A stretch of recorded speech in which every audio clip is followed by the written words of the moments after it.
welcome to Tales in the Dark. I know many of you enjoy relaxing with these videos, so I recommend turning down the volume until my voice is barely audible. It'll make the experience even more soothing. Before you close your eyes, let me know in the comments where you're listening from. Leave a like and subscribe to the channel. Thank you and enjoy listening. Story 1, at first it sounded like rustling leaves. But one night while I was reading, I heard it clearly, two of my plants making sounds that resembled syllables, repeating, pausing, responding. The air around them smelled different, like cut grass left to rot in the sun. When I lined in, the whispering stopped, and the soil trembled slightly. I'd always been the type who talks to plants. The collection of green companions dotting my apartment had grown steadily over years, ferns cascading from macrame hangers, succulents clustering on windowsills, and my prized monstera dominating the living room corner. They were silent listeners, absorbing my monologues, my music, my occasional breakdowns, until they weren't silent anymore. The first whisper came from the corner where my jade plant sat beside a young pothos. A soft, sibilant sound that made me lower my book. I dismissed it as the building settling or a neighbor's muffled conversation. Yet something about it felt immediate, present, contained within my walls. The second time I was watering the monstera when I heard it, a hushed exchange between the rubber plant and the peace lily by the bathroom. Something like Vera, followed by what could have been xylem. I froze, water dripping from the canister in my hand, creating dark circles on the hardwood floor. I knelt beside the peace lily, its white blooms luminous in the shadow of the hallway. "Did you say something?" I whispered, feeling ridiculous. The plant remained motionless, but the air around it carried that strange, rotting sweetness. I started documenting everything. In a fresh notebook, I recorded each occurrence, which plants were involved, what I thought I heard, the accompanying sensory details. The whispers occurred most frequently during twilight hours and seemed to travel in patterns around my apartment, from one plant group to another. The words, if they were words, became clearer. Vera, moss, xylem, root, and thorn. Not random syllables, but names perhaps. I began to suspect each plant had designated the others, creating a community with identities hidden from me, their supposed caretaker. My sleep deteriorated. I woke constantly, thinking I'd heard my name spoken by a voice made of rustling leaves. During waking hours, I caught myself staring at the plants, waiting for movement beyond the gentle sway caused by the ventilation system. One evening, I recorded the whispers on my phone. When I played back the audio, instead of the soft syllables I'd heard, there was only what sounded like rushing water and distant, warped birdsong. Yet beneath those sounds lay something rhythmic, pulsing, not quite language but organized sound nonetheless. I showed the recording to a friend who studies acoustic engineering. She analyzed it, looking puzzled. "This doesn't match normal plant movement sounds," she said. "There's a pattern here that suggests." She paused, uncomfortable with her own conclusion. "It almost suggests communication." The next day I found tiny scratches on my arms that I couldn't remember getting. They formed patterns similar to the veining on leaves, branching out across my skin in pale red lines. When I touched them, they felt warm, as though something beneath my skin was quietly pulsing. I began photographing the plants daily, comparing their positions. The photos revealed what my eyes couldn't perceive: minute changes in orientation. Plants that had been facing the window were now angled toward each other. Vines that had curled around their stakes now reached toward neighboring pots, not quite touching but stretching with intent. My notebook filled with observations. The peace lily's leaves showed a slight tremor when the jade plant spoke. The monstera produced more aerial roots after particularly active nights of whispering. The soil in all the pots seemed moister than it should be, despite me reducing watering out of fear of overhydration. I started responding to the whispers.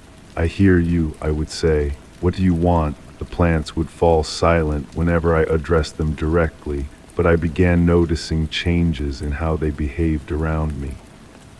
The sweet rot smell intensified when I entered a room, and leaves would stiffen slightly, as though the plants were holding their breath. The monstera was the first to touch me intentionally.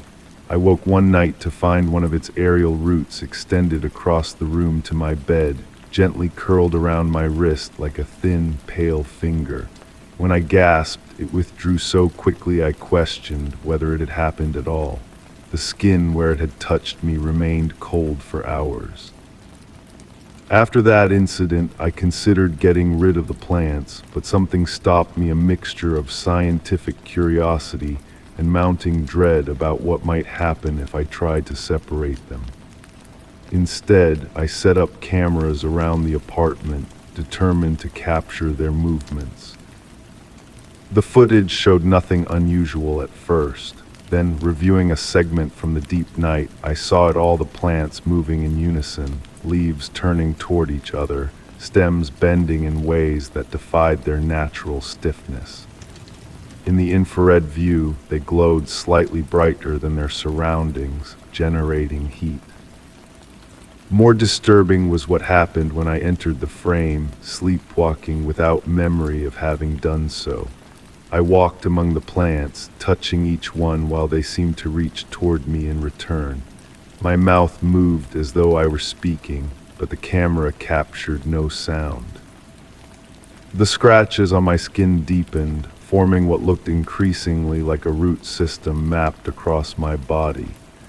They itched constantly, and when I scratched them, the skin would flake away, revealing a greenish tint underneath. My dreams became invaded by images of vast underground networks, pulsing with nutrients and information, connecting everything in webs of mycelia and root. I would wake gasping, feeling as though soil filled my lungs instead of air. One morning I found small sprouts emerging from the scratches on my forearms, tiny green filaments that withered when exposed to direct sunlight but thrived in shade. I plucked them out, leaving pinprick wounds that sealed with clear, sap-like fluid. I tried an experiment, taking a cutting from the monstera and placing it in water to root. That night, every plant in the apartment bent toward the cutting, their whispers intensifying to a volume that forced me to cover my ears. The cutting blackened and dissolved into the water by morning, leaving behind a viscous residue that smelled of copper and wet earth. My friend stopped returning my calls after I sent her photos of my scratches and sprouts.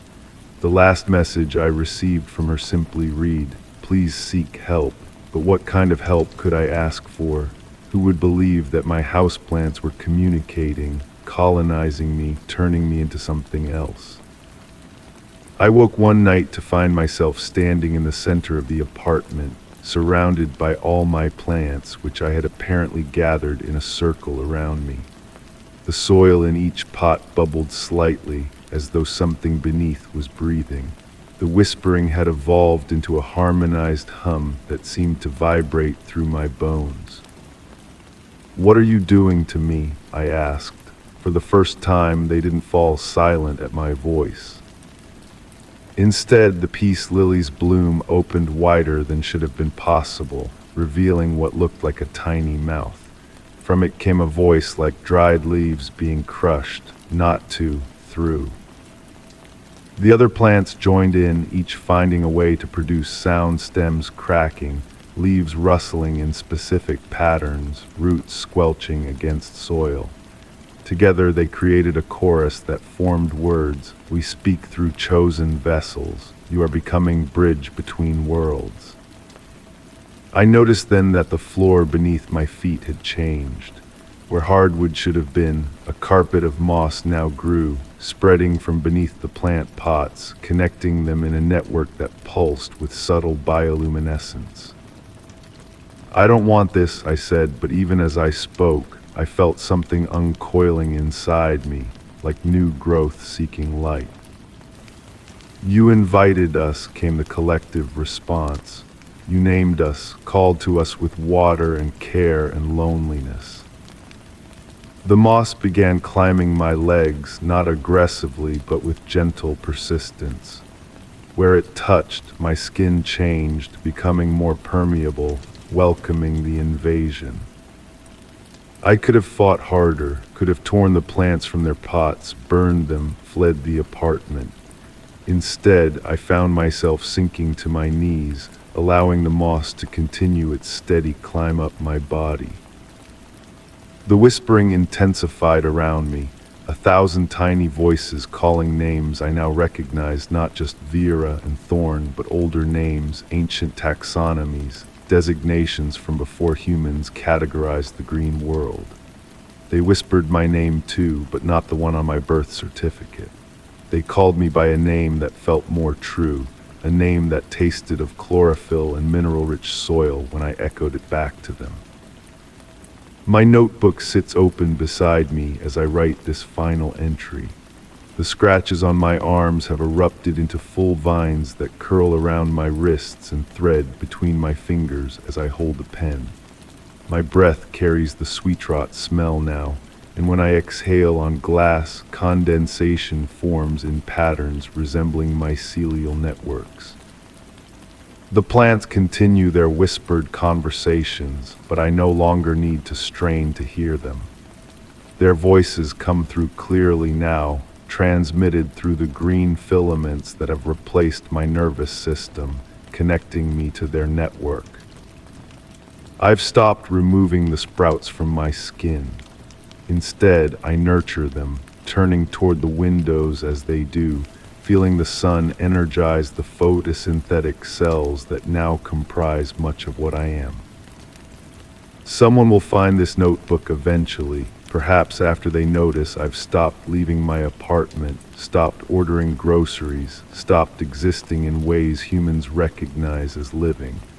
They might destroy the plants, thinking them ordinary, or perhaps they'll admire their unusual vibrancy, take some home, speak to them softly, give them names. And one night, while reading quietly, they might hear it the first whisper, like rustling leaves but somehow forming syllables. Their name, perhaps, spoken by something that should not be able to speak. By then, the network will have already begun reaching for them, ready to welcome another bridge into its ever-expanding whole. Story 2, the edges started curling inward not from age or moisture, but as if something behind the wall wanted to escape. Beneath the loosened strips, I found deep gouges in the plaster, some curved like fingernails. The smell was sharp, like citrus and mildew. I tried to tape the paper back down. It peeled again within the hour. I first noticed it while unpacking boxes in what would become my home office. A small section near the window, smaller than my palm, had begun to separate from the wall. Nothing unusual about that in an older home. But when I pressed it flat, I felt something resist, pushing back with gentle pressure against my fingertips. That evening I sat reading in the adjacent room when a soft scratching sound drew my attention. Not mice, I knew that sound well enough from my previous apartment. This was methodical, almost deliberate. When I entered the office, the peeling section had doubled in size, now resembling a mouth frozen mid-yawn. Under normal circumstances, I would have called the landlord, but something about the way the paper curled against gravity, inward toward the wall rather than drooping downward, made me hesitate. Instead, I took photos, carefully documenting the strange phenomenon. The images came out blurred as if captured during an earthquake, despite my steady hands. That night, sleep came fitfully. Dreams of walls breathing in and out like lungs kept me tossing under damp sheets. When morning arrived, I approached the office with a growing sense of dread, but also perverse curiosity. The peeling had spread like a contagion, now reaching halfway across the wall. I touched it again, this time wearing gloves. The wallpaper felt warm, almost feverish. Behind it, the gouges had multiplied, running in parallel lines that reminded me of prison cell markings counting days. Only these weren't straight and orderly. They curved and twisted, forming patterns that almost resembled words in a language I couldn't decipher. The smell had intensified to still citrus and mildew, but now with an undertone of copper. Like blood, my blood, I realized, as I noticed a small cut on my index finger that I didn't remember getting. I decided to remove a sample. Using a utility knife, I carefully cut a small square from the loosened section. The paper was thicker than it should have been, with an almost leathery quality. Under the bright desk lamp, I could see fine red lines running through it like capillaries. When I pinched it between my fingers, I could have sworn it pulsed. My neighbor from across the hall knocked on my door that afternoon. She asked if I'd been doing renovations. The walls between our apartments have been making noises, she explained, her eyes moving past me to scan my living room, like someone dragging furniture or maybe scraping something.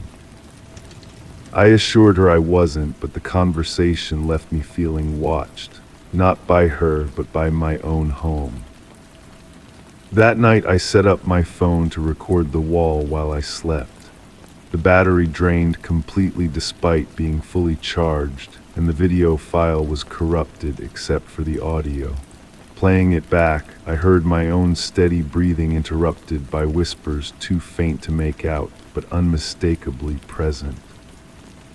Morning revealed more changes. The peeling now covered the entire wall and had begun spreading to the ceiling. The pattern of curling had become more complex, almost fractal. In some places, the paper had separated enough that I could see darkness behind it, not the expected plaster, but what appeared to be empty space, impossibly deep. I began researching the history of the building. Property records showed nothing unusual, but on an obscure forum dedicated to urban legends, I found a thread discussing spaces that breathe. The original poster claimed certain walls in older buildings sometimes developed thin spots where reality itself wore down. Their final post, dated several years ago, simply read, "It knows I'm documenting it, don't make my mistake." The account had been deleted shortly after. I stopped taking photos then, but continued my written observations in a notebook. Each entry grew increasingly difficult to complete, as if my thoughts were being siphoned away mid-sentence.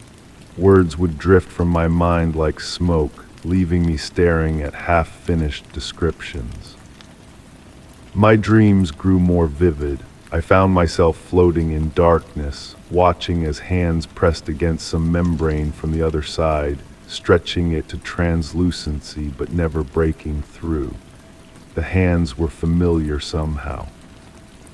During a moment of clarity, I decided to tear down the wallpaper entirely. Better to face whatever lurked behind it than to live with this growing dread. I gathered supplies, a scraper, gloves, garbage bags, and approached the wall with determination. The first strip came away with unexpected ease, peeling back like dead skin. Beneath it was not plaster or drywall, but a mirror-like surface that reflected a distorted version of my office. The furniture was the same, but arranged differently. The window looked out on a sky that was the wrong color, a deep burgundy rather than blue. And there was someone sitting at my desk. They looked up as I exposed their world, their face a perfect copy of my own, only with eyes that seemed darker, deeper. They smiled, and I felt my own lips curving upward in perfect synchronization. I dropped the scraper, it never hit the floor. The mirror surface rippled like disturbed water. A hand emerged my hand, yet not mine, fingers extending toward me with painful slowness. I tried to back away, but found myself moving forward instead, my body no longer following my commands. Our fingertips touched, cold electricity surged through me, and the world inverted. Now I stand on the other side, watching through the thinning membrane as my body continues its life without me. It peels back more wallpaper each day, widening the passage between our worlds.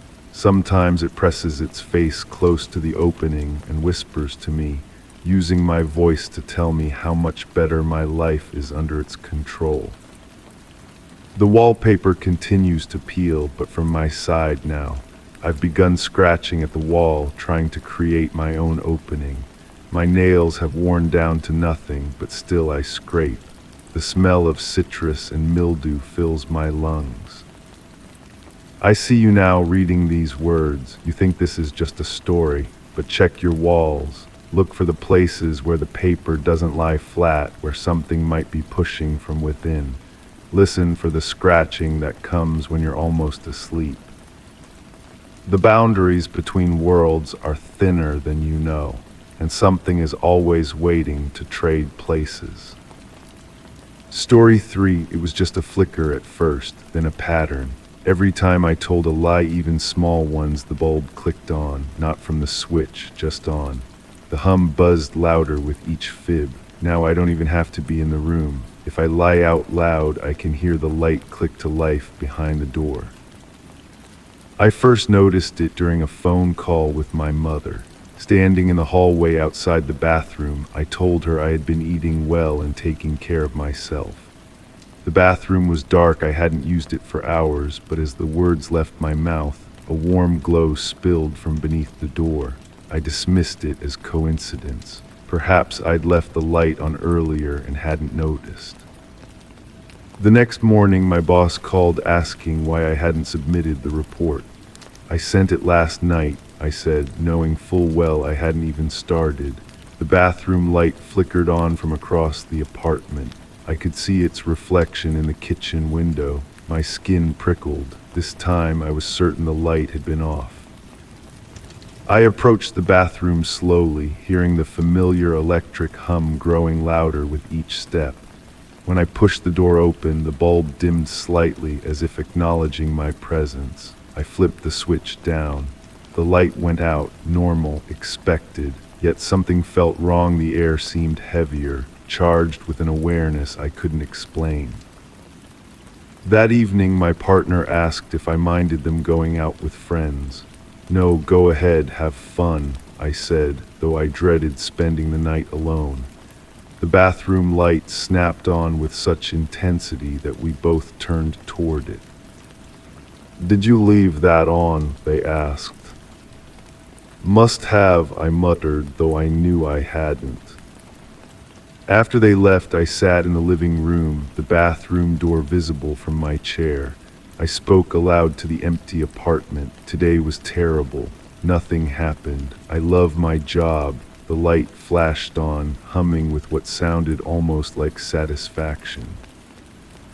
I began testing it. Truths, nothing. Lies, light. Small lies caused dim illumination.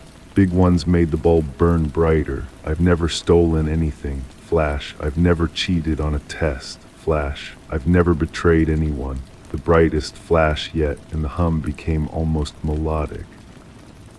I unscrewed the bulb and placed it on the counter. I'm happy with my life. In the empty socket, a faint blue spark appeared. I screwed in a new bulb. I don't feel trapped. It lit up immediately.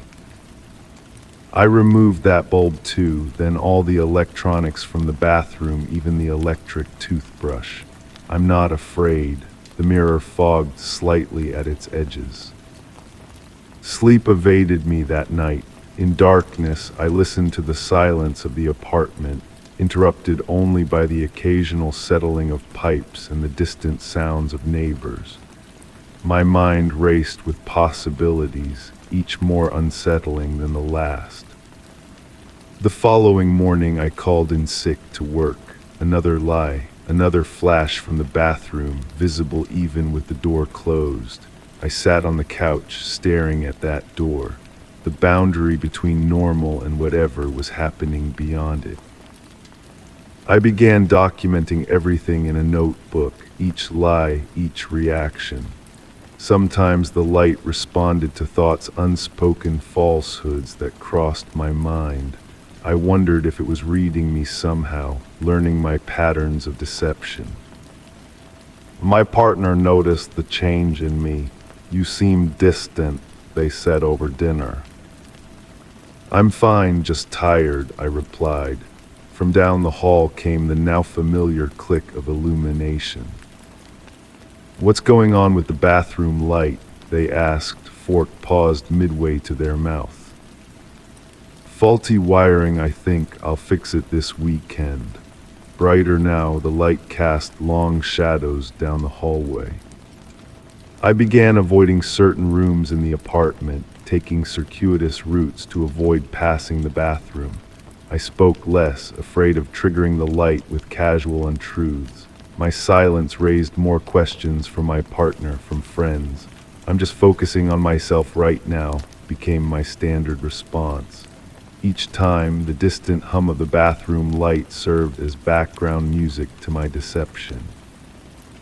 One night, unable to sleep, I stood before the bathroom mirror. The light remained off as I studied my reflection. "I know what you are," I whispered. "Nothing happened." "I understand why you're here." Still nothing. "I'm afraid of you." Darkness. Truth. "I want you to leave." The light flickered slightly. Partial truth. "I deserve this." The bathroom plunged into a brightness so intense I had to shield my eyes. The bulb hummed, vibrating in its socket, filling the small room with a sound like distant voices whispering just below comprehension. I began carrying a small notebook, documenting each incident, searching for patterns beyond the obvious. The light responded most strongly to lies about myself, my feelings, my past, my intentions. It seemed less interested in objective falsehoods. "It's raining outside on a clear day" might trigger a faint glow, but I'm not angry about what happened. During an argument would cause the bulb to shine like a miniature sun.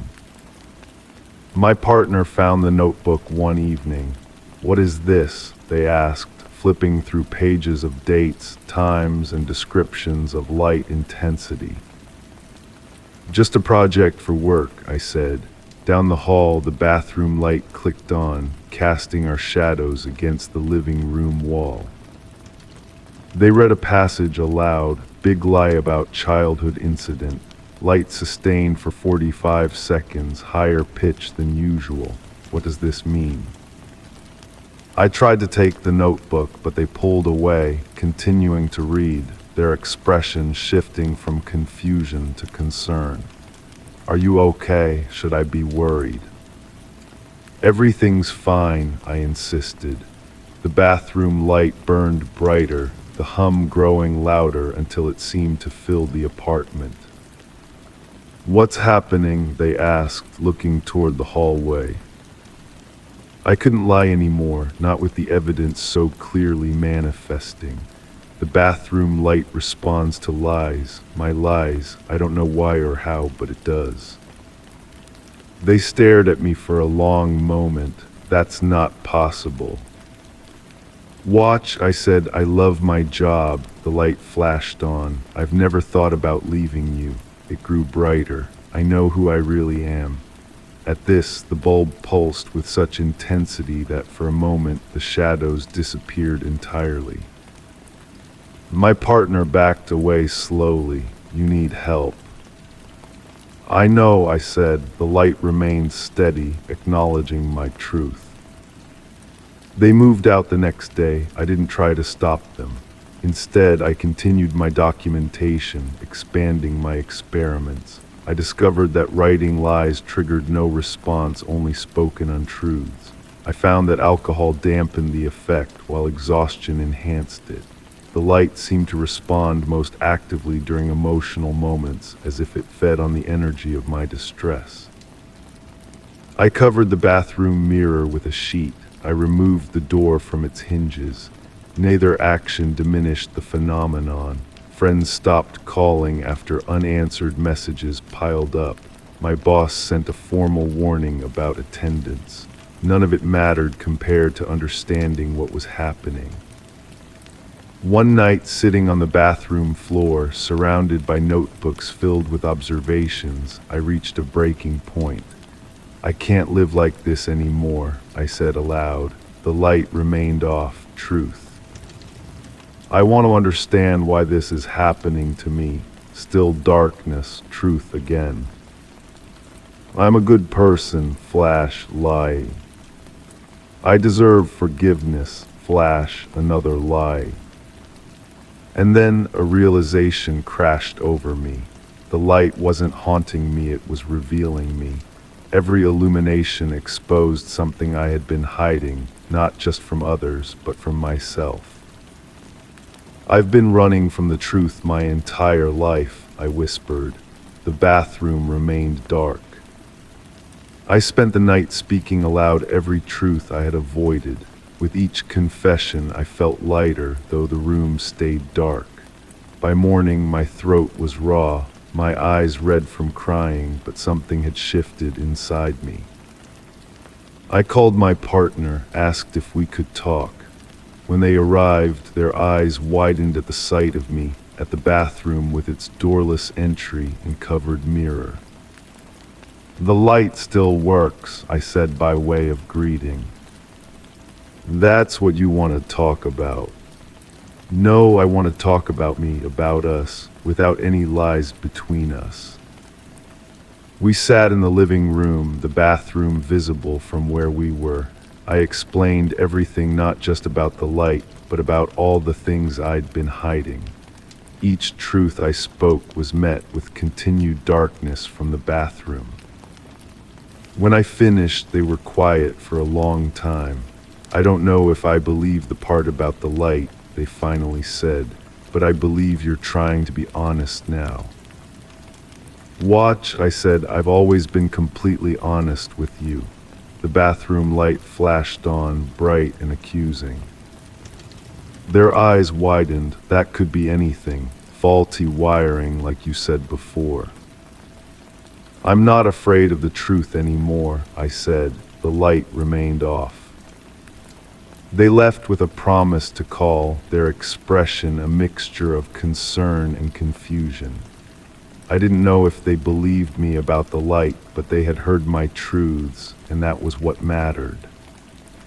That night I removed the sheet from the mirror. I faced my reflection in the darkness of the bathroom. "I accept what you're showing me," I said. The light remained off. I still live with the phenomenon. The bathroom light still responds to my lies, though I tell fewer of them now. Sometimes I use it as a check, a way to ensure I'm being honest with myself. It's become less of a haunting and more of a tool, a strange companion in my journey toward authenticity. There are nights when I wake to find a faint glow coming from the bathroom, though I've spoken no lies. On these occasions, I wonder if it's responding to the untruths in my dreams or to something deeper, something I haven't yet recognized in myself. I've stopped trying to understand the mechanics of it, the why and how. Instead, I focus on the what it reveals, what it demands of me. Truth, always truth. The bathroom light only turns on when I lie, and in its harsh illumination, I found my way out of darkness. Story 4, we were renovating when we broke through a wall and found it an empty room, perfectly square, with no door, no window, just smooth gray walls and a dirt floor. The room was colder than the rest of the house. There was a mark in the center, a circle of ashes, still warm. The blueprints don't show anything there. I stood frozen at the threshold, dust still settling around my boots. My contractor had gone to get more equipment, leaving me alone with this impossible discovery. The metal hammer felt heavy in my hand as I tapped it against the doorframe we'd just created by accident. Solid, real. "Hello," my voice disappeared into the space as if swallowed. No echo returned.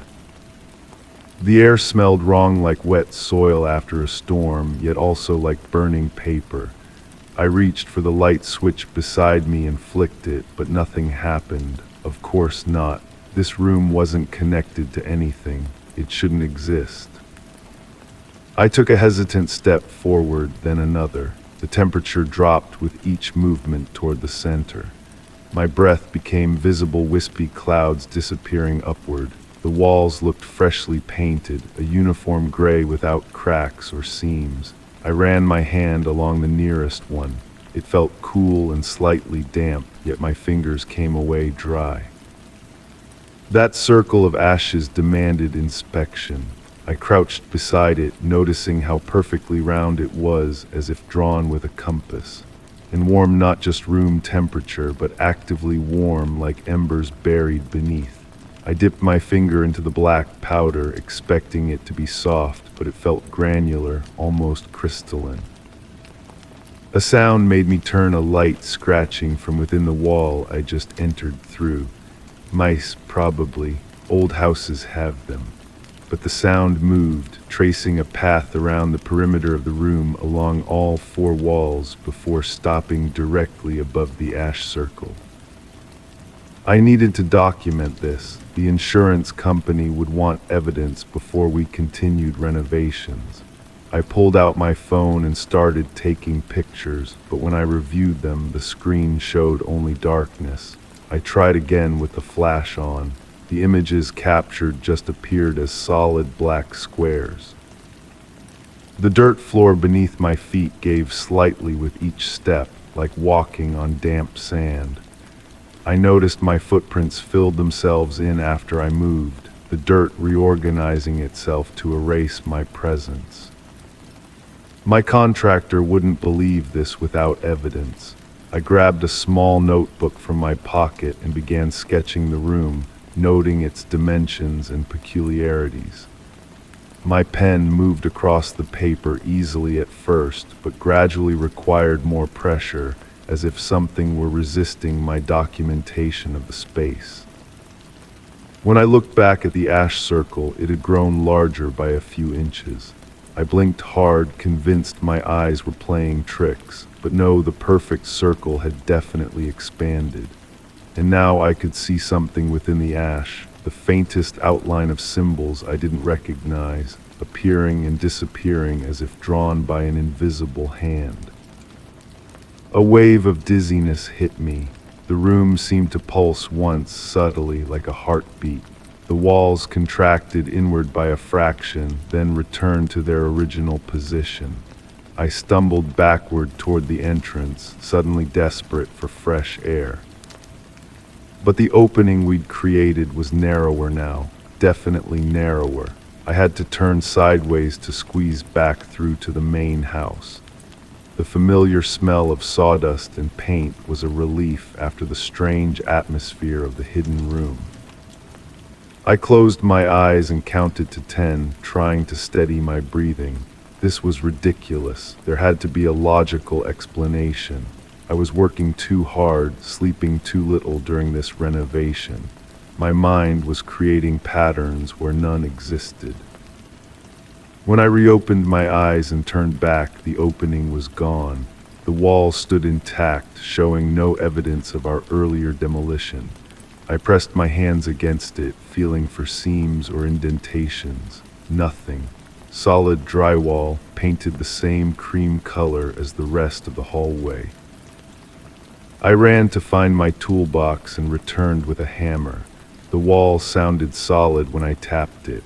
I struck harder, expecting resistance, but the hammer punched through easily too, easily revealing the room once more.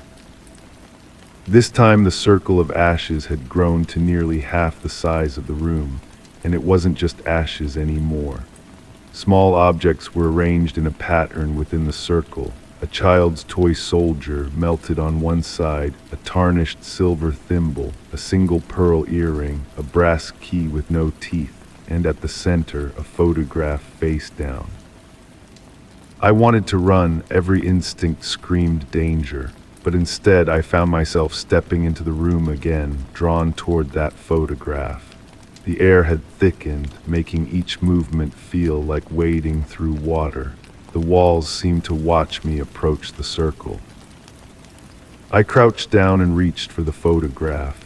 As my fingers touched its edge, the circle of ashes ignited not with flames, but with a cold blue light that cast no shadows.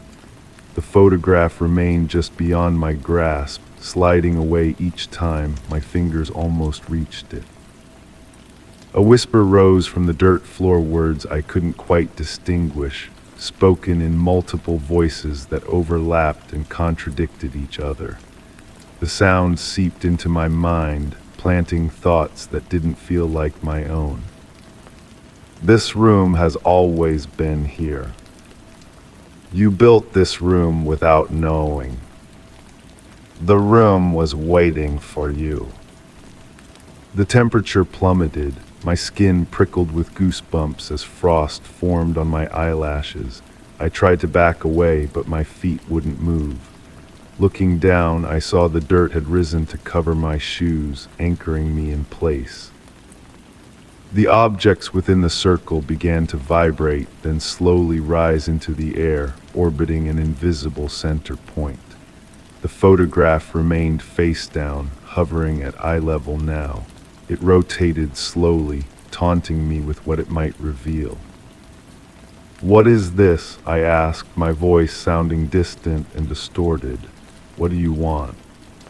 In response, the whispers grew louder, more insistent. The walls pulsed again, more noticeably this time. The room was breathing, living, and with each breath it grew smaller. I struggled against the dirt, holding my feet, finally wrenching free with enough force to fall backward. The opening to the house was still there, but smaller now, barely large enough to crawl through. I lunged for it. As I scrambled through the gap, the photograph suddenly slapped against my back, adhering to me like a second skin. I felt its weight between my shoulder blades as I rolled into the hallway, gasping for air. The wall sealed itself behind me immediately, solid once more. I tore at my shirt, trying to reach the photograph I could still feel pressed against my skin, but my fingers found nothing. Yet the weight remained, a cold square between my shoulder blades. My contractor returned an hour later, finding me sitting against the wall, staring blankly ahead. He asked what was wrong. I told him about the room.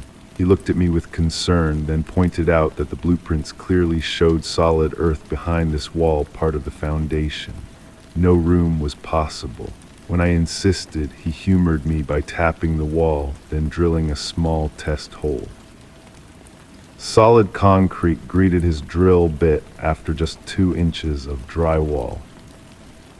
Days passed, the renovation continued around me while I grew increasingly obsessed with finding the room again. I spent nights pressing my ear against every wall in the house, listening for those whispers. Sometimes I caught them faint but unmistakable, moving through the walls like water through pipes. I began documenting everything in a notebook: changes in temperature throughout the house, unusual sounds, moments when lights flickered without explanation. My contractor suggested I take a break, get some rest away from the project. I nodded and smiled. I couldn't leave now. The weight of the unseen photograph remained between my shoulder blades, sometimes burning cold, sometimes fever hot. I tried showing it to others, contorting in front of mirrors, but nobody could see anything. Yet I felt it constantly, like a window opening into my body. One night I awoke to find myself standing in the hallway, hammer in hand, facing the wall where we'd first discovered the room. The wall was partially demolished, my work, though I had no memory of doing it. Behind the broken drywall was solid concrete, just as the contractor had found. But as I watched, hairline cracks spread across the concrete surface, forming those same unrecognizable symbols I'd seen in the ashes. The cracks deepened until pieces of concrete began falling away, revealing darkness beyond. Cold air rushed out, carrying that same smell of wet earth and burnt paper. The opening widened on its own, concrete crumbling inward as if being eaten away. And there it was again, the room, waiting, unchanged except for one detail. The circle of ashes now encompassed the entire floor, and floating in its center was not just one photograph, but dozens, hundreds, spinning slowly in formation. I knew I should run, call someone, do anything but enter that room again. Instead, I stepped forward, drawn by a need to understand what was happening to my home, to me. The dirt floor swallowed my feet instantly this time, holding me in place as the photographs began to orbit around me. Each one turned to reveal its image as it passed before my eyes. Faces I didn't recognize, places I'd never been, objects without context or meaning, except they felt familiar somehow, as if from dreams I couldn't quite remember. The whispering returned, louder now. "You've always been here. The room is expanding. Soon there will be only the room." I noticed then that the doorway back to my house had vanished. The room had no entrance or exit anymore, just 4 gray walls and me at the center of a whirlwind of unknown memories. The weight between my shoulder blades grew unbearable. I reached back, desperate to remove whatever had attached itself to me, and this time my fingers found an edge. I pulled, feeling resistance as if I were peeling away a layer of my own skin. Pain seared across my back, but I continued until the object came free. It was a photograph, of course, but not of a person or place. It showed a blueprint, the original blueprint of my house, with one modification: a square room drawn in red ink where solid earth should be, and a small notation beside it in handwriting identical to my own, for when I need somewhere to hide what I've done. The whispers crescendoed into a single voice, my voice reciting deeds I had no memory of committing. With each confession, one of the orbiting photographs burst into flames, its ashes adding to the circle beneath my feet. The room contracted sharply, the walls moving inward several feet in an instant. I was running out of time, though for what I wasn't sure. I clutched the blueprint photograph, suddenly certain it was my way out. I folded it carefully, precisely, creating new creases that transformed the flat image into a 3-dimensional model of the house. As the final fold locked into place, the model began to expand in my hands, growing larger with each passing second. The room shuddered violently. Cracks appeared in the gray walls, but instead of revealing the outside world, they showed only more gray walls beyond, identical rooms stretching infinitely in every direction. I held the expanding paper model above my head as the walls closed in. It grew to encompass me just as the room compressed to nothing. I awoke in my bed, sunlight streaming through the windows. For a moment, everything felt normal, the events of the night nothing but a vivid nightmare. Then I noticed the dirt under my fingernails and the paper cuts on my hands. The renovation continues. We've adjusted the plans to build around that section of the foundation. My contractor never mentions the night he found me demolishing the wall, and I don't bring it up. Some unspoken agreement exists between us now. Sometimes at night I feel the weight return between my shoulder blades. I've learned not to reach for it, and when the whispers start, I whisper back.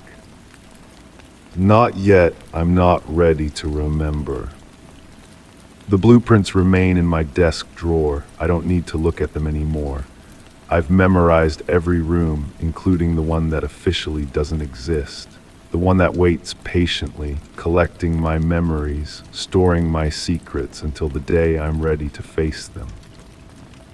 Until then, I renovate, I build new walls, and I try not to notice how the house seems larger on the inside than its dimensions should allow, or how each new room I create feels colder than the last. Story 5, the crib was empty. We hadn't used it since the miscarriage. But last night the monitor lit up. Soft, wet breathing came through slow and steady. The sound wasn't coming from the room itself, but from inside the wall beside the crib. The drywall there felt thinner, as if something had hollowed it out. I froze in the doorway of the nursery, clutching the portable receiver in my sweating palm. The little green lights flashed in rhythm with each intake of breath from the speaker. The room remained still, bathed in the pale blue glow of the nightlight we never turned off. Everything was exactly as we'd left it months ago, the mobile of wooden stars hanging motionless, the changing table with neatly folded blankets, the rocking chair facing the window. Nothing moved, yet the breathing continued. I approached the wall with cautious steps, my socks silent against the carpet. The monitor in my hand grew louder as I neared the spot. The breathing seemed to respond to my proximity deeper, more deliberate. I pressed my ear against the wall, feeling a subtle vibration against my skin with each exhale. "Hello," I whispered, immediately regretting it. The breathing stopped. I stumbled backward, knocking into the crib. The sound of rattling wood echoed through the room. My heart pounded in my chest as I stared at the wall.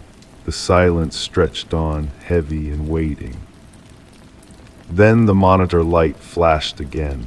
The breathing resumed, but different now, quicker, aware. I slept on the couch that night, the monitor beside me, volume turned low but not off. I couldn't bring myself to silence it completely. Morning came with blessed normalcy, birds chirping outside, coffee brewing in the kitchen, my wife asking why I hadn't come to bed. The baby monitor turned on, I said, watching her face carefully. Her expression didn't change. Did you replace the batteries? No, it was plugged in. It picked up sounds. She set down her coffee mug. What kind of sounds? Breathing, I said, from inside the wall.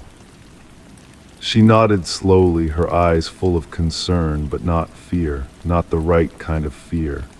Maybe we should take it down, pack everything away properly. But I couldn't let it go. While she was at work, I returned to the nursery with a stethoscope borrowed from a nursing friend. I pressed it against different sections of the wall, mapping the sound. It was stronger in some places, weaker in others.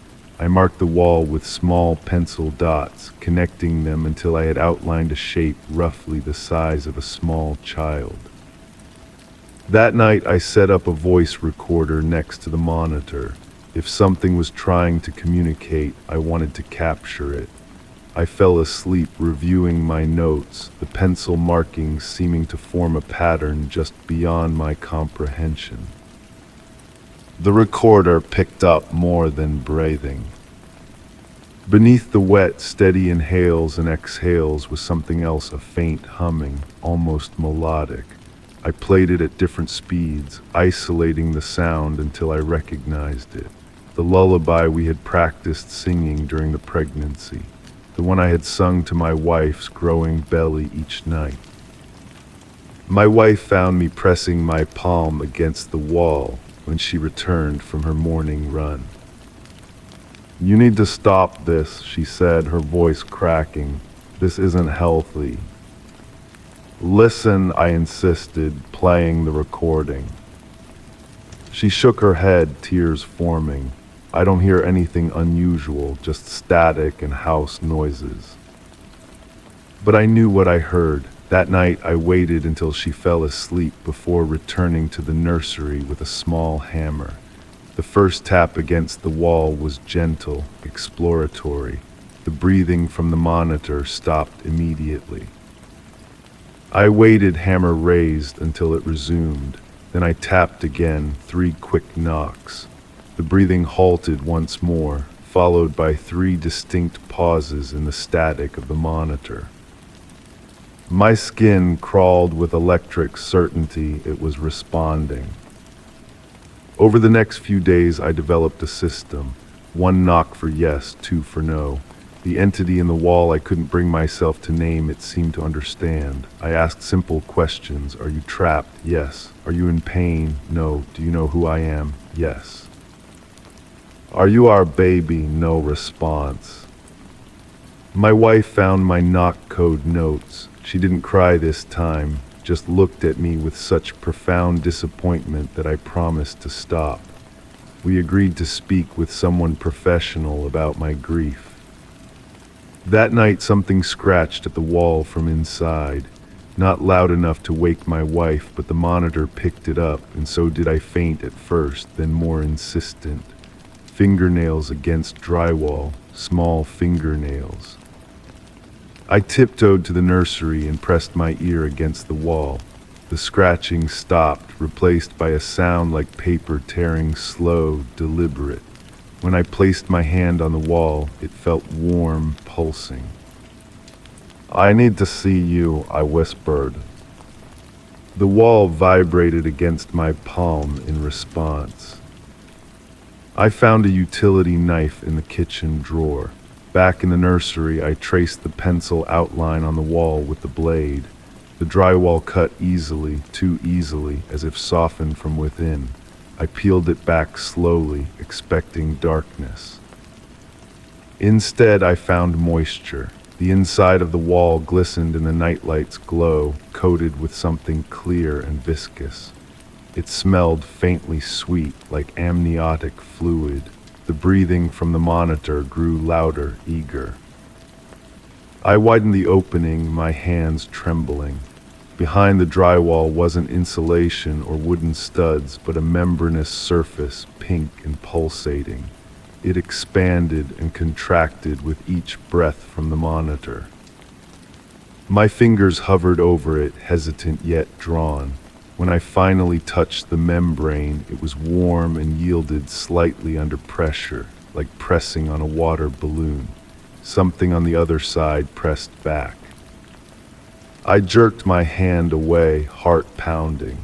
The breathing from the monitor changed to something like a whimper. I'm sorry, I whispered. I won't hurt you. The membrane bulged outward, stretching thin enough that I could almost see through it, the suggestion of small fingers pressing from the other side, exploring.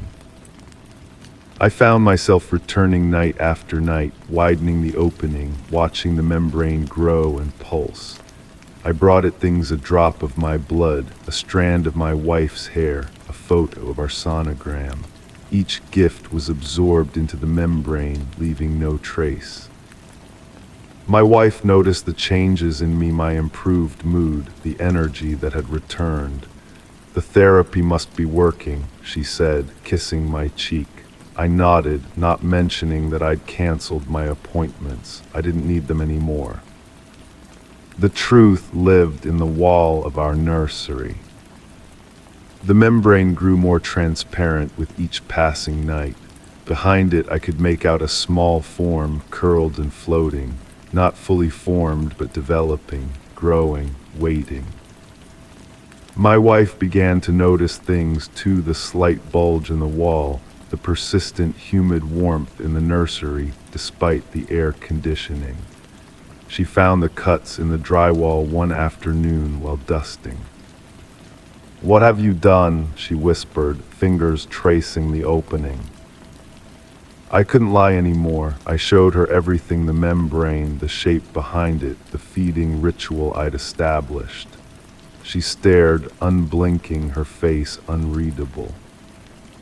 It needs us, I explained. It's found another way to come to us. She backed away, shaking her head. This isn't our baby is gone. But something is growing there, I insisted. Something that knows us. That night she didn't come to bed. I found her in the nursery, sitting in the rocking chair, staring at the wall. The membrane had expanded further, pushing through the opening I'd made, glistening under the nightlight. I heard it, she said, voice hollow. Not just breathing now, it made a sound like crying. I knelt beside her, taking her hand. It needs more room. The membrane needs to break. She looked at me, eyes wide. What happens then? I didn't have an answer, but the wall did. The membrane pulsed, a ripple passing across its surface. A seam appeared, lengthening from top to bottom. My wife and I watched, transfixed, as the seam widened. The sweet smell intensified, filling the room with the scent of new life. The monitor crackled with static, then fell silent as the membrane split open. Clear fluid spilled onto the carpet, soaking into the fibers. The emptied membrane hung limp from the wall like shed skin. But the opening remained. Darkness stretched beyond, deeper than the wall should allow, expanding into impossible space. The nursery light dimmed as if the darkness was absorbing it. My wife gripped my arm. We need to close it up. But I couldn't move, mesmerized by what I saw emerging from the darkness, small white fingers gripping the edge of the opening, pulling forward.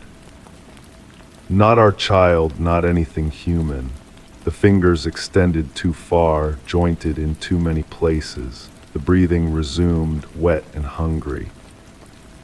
My wife screamed. I should have run. I should have grabbed her and fled the house.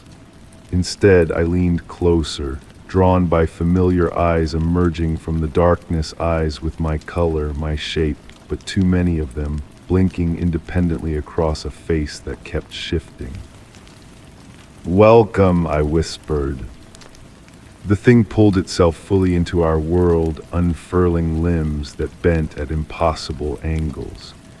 It made a sound, not crying, but something like the lullaby I had sung, twisted and fragmented. It recognized us. It had been listening all along, learning, adapting. Not our child, but something that had heard our grief through the walls between worlds and shaped itself in response. My wife backed toward the door. "That's not ours," she whispered. But it was, in a way, born of our loss, our longing, our refusal to accept. It reached for us with fingers that multiplied as they extended. I took my wife's hand. "We have to make a choice." The entity waited, patient now that it had arrived. Its skin glistened like the membrane, translucent enough to see shadows moving beneath. My wife looked at me, then at the thing from the wall. Her free hand moved to her stomach, a protective gesture. "Close it up," she said firmly. I hesitated, torn between fascination and terror. The entity made that almost lullaby sound again, more insistent. "Now," my wife commanded. I stepped toward the wall, toward the opening that should not exist. The entity retreated slightly, watching with its too many eyes. Understanding darkened those eyes. It knew what I intended. As I reached for the hanging membrane, preparing to push it back into place, the entity lunged forward, not attacking, but pressing something into my hand, warm, pulsing, alive. A small heart, not human, but beating with purpose. The entity retreated back into the darkness beyond the wall, its eyes never leaving mine. A gift, an exchange, a promise. I sealed the opening as best I could, pressing the membrane back into place and covering it with the cut piece of drywall. My wife helped, her hands steady now with determination. We worked silently, efficiently, taping and patching until no trace of the opening remained. But the heart in my pocket continued to beat, synchronized with my own. The baby monitor never activated again. We packed up the nursery, donating what we could and storing the rest. My wife and I never spoke of what emerged from the wall, but sometimes I catch her listening, ear tilted toward the patched section when she thinks I'm not watching. The heart remains hidden in my desk drawer, still beating, still warm. Some nights I hold it in my palm, feeling its pulse quicken in response to my touch. I know the entity waits on the other side of barriers thinner than we realize. Not gone, just retreated. I know the membrane grows again behind our fresh paint and new wallpaper. I hear movement when the house is quiet, not just in the nursery now, but everywhere, in all the walls, in all the spaces we cannot see. Building, waiting, breathing. Story 6. They started small, just faint impressions on the tile near the hearth. No soot, no ash, just water. Each night more appeared, always leading into the living room. They never led out. The stone around the fireplace smelled like stagnant pond water. And once, while cleaning, I saw a single handprint pressed against the inside of the flue.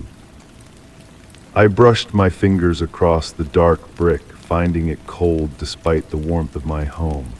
The dampness lingered on my skin afterward, a clammy sensation that soap couldn't quite remove. I convinced myself it was nothing, perhaps a leak from the roof finding its way down the chimney stack. The rational explanation comforted me, and I went about my evening routine. But the next morning I found more footprints, not just a few scattered marks, but a clear path from the fireplace to my armchair. Small, child-sized impressions that glistened in the morning light. I knelt down to examine them, noticing how perfect each one was: toes, arch, heel, all defined with unsettling clarity. And yet when I touched one, my finger came away dry. The footprints only appeared wet. I took photos with my phone, thinking perhaps I could analyze them later or show someone. But when I reviewed the images, the screen showed only my clean floor. No impressions, no path, nothing out of place. I returned to the living room and the footprints remained visible to my naked eye. My heart raced as I grabbed a towel and wiped at them frantically.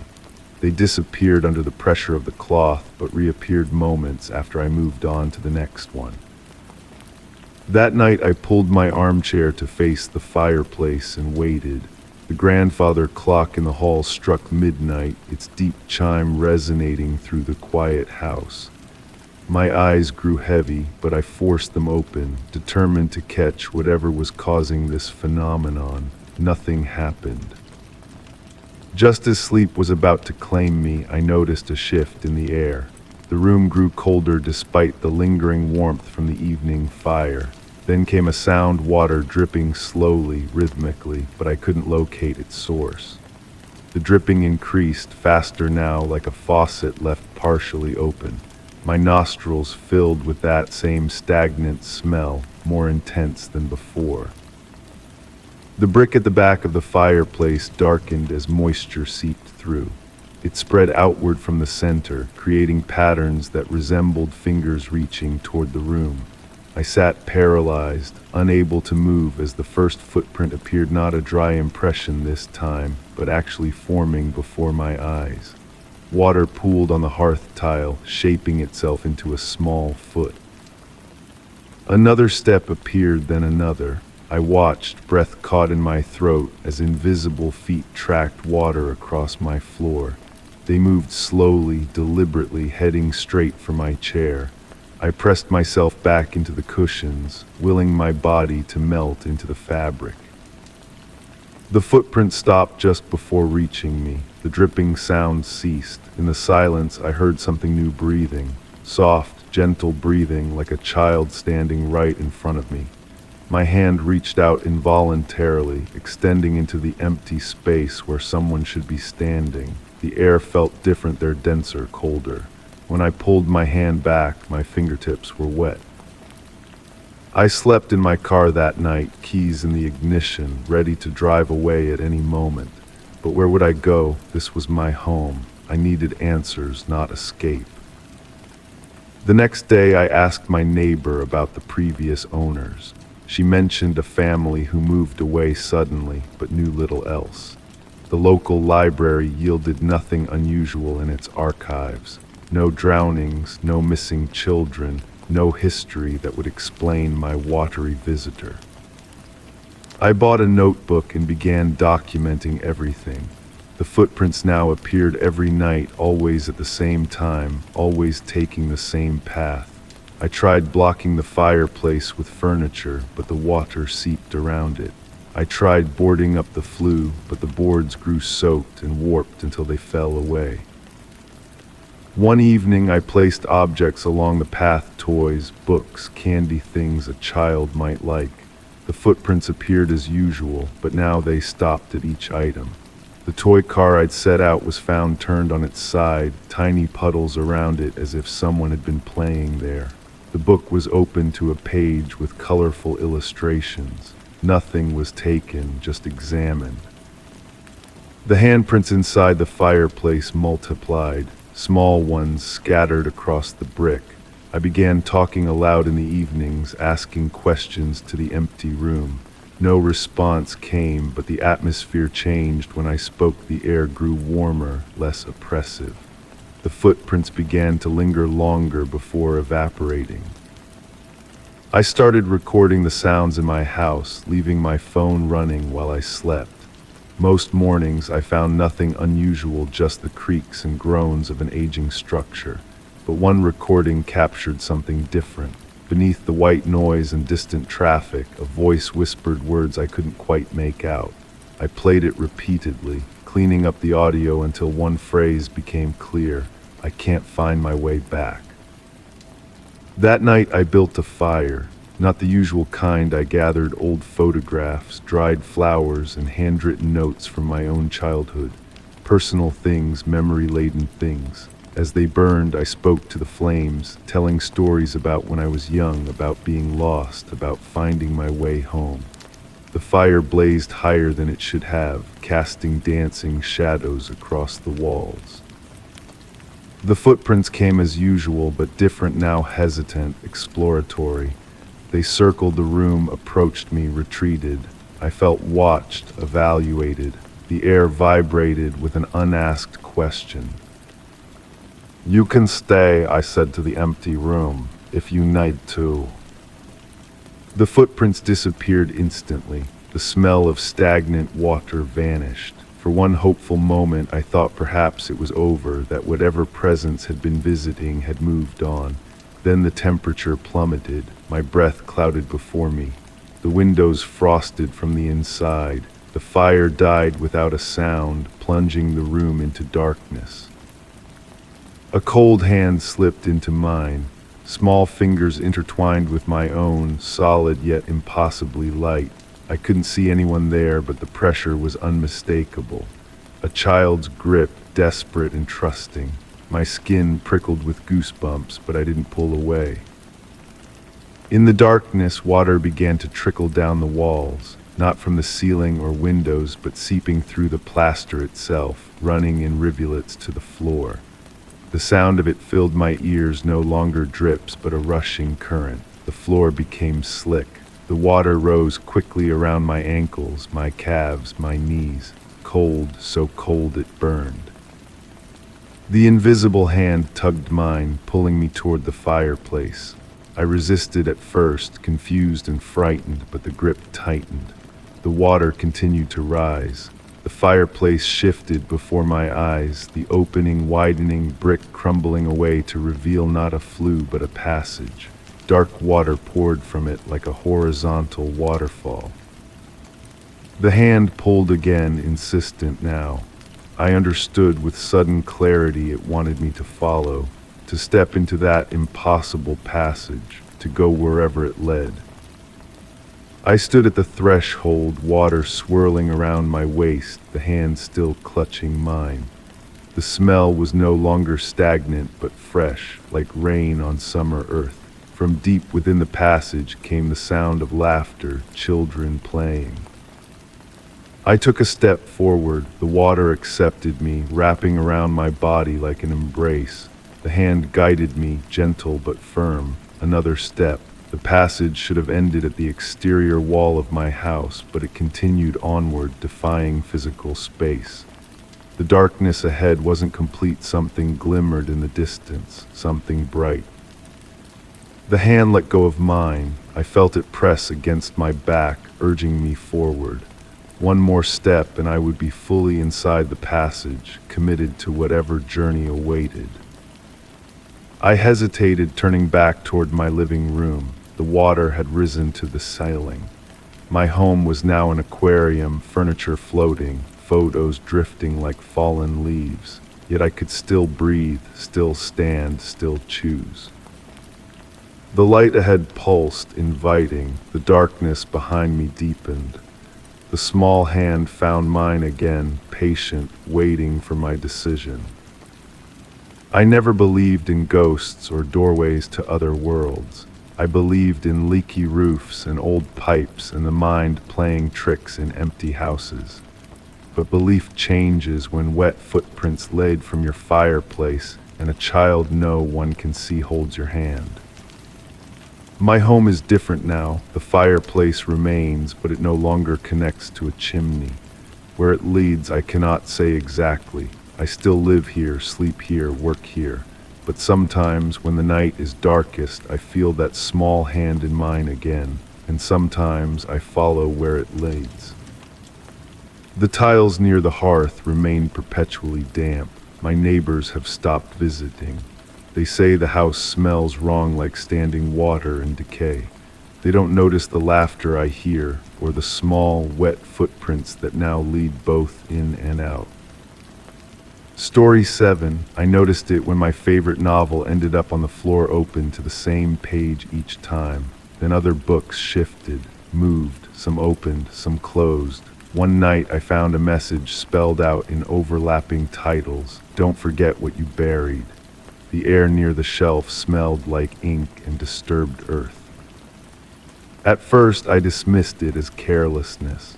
Perhaps I'd bumped the shelf while dusting, or maybe the building had subtle structural issues causing minor shifts. The fallen novel, a weathered copy of Victorian ghost stories I'd owned since childhood, seemed innocent enough lying there, pages splayed open to a story about a man haunted by his own reflection. I returned it to its place, wedging it firmly between two heavier volumes. The next morning it waited for me on the floor again. Same page, same story. I replaced it, this time marking its position with a small pencil dot on the shelf. By evening, 3 books had migrated: my ghost stories, a biography of a forgotten painter, and a thin volume of poetry I barely remembered purchasing. The pencil mark remained untouched, yet the books had definitely moved. The ghost stories lay open on my desk, the biography stood upright on my nightstand, and the poetry book had somehow made its way to my kitchen counter. Sleep became difficult that night. The sound of paper brushing against paper invaded my dreams, whispering secrets I couldn't quite decipher. I woke several times to silence, only to drift back into dreams filled with rustling pages and ink that moved like living creatures across blank sheets. Morning brought a new configuration to my collection. Books stood arranged by color rather than subject, creating a rainbow effect I certainly hadn't designed. At the center of the shelf, 5 slim volumes stood slightly forward, their titles forming a sentence when read in sequence. The Secret Life Inside Dark Houses. My fingers trembled as I pushed them back into alignment with the others. The spines felt unusually warm to the touch, almost feverish. The scent of old paper had intensified, now mixed with something earthy and damp, like freshly turned soil after rain. I decided to document the phenomenon. With methodical precision, I photographed the bookshelf from multiple angles, noting the exact position of each volume. I placed small, nearly invisible thread markers between certain books that would break if moved. On my phone, I set a recording app to capture any sounds throughout the night. That evening, I sat opposite the bookshelf, determined to catch whatever was happening in the act. Hours passed with nothing unusual occurring. My eyelids grew heavy around midnight, and despite my resistance, sleep eventually claimed me. The sound of something heavy hitting the floor jerked me awake. My ghost story collection lay open in the center of the room, surrounded by a circle of other books, their pages fanned out like petals of some strange literary flower. Every thread marker had been broken. My phone's recording app showed 7 hours of absolute silence. Not even my own breathing had registered. Heart racing, I approached the bizarre arrangement. The books formed a perfect circle with my ghost stories at the center. As I knelt to examine them, I noticed something peculiar: tiny handwritten notes in the margins that definitely hadn't been there before.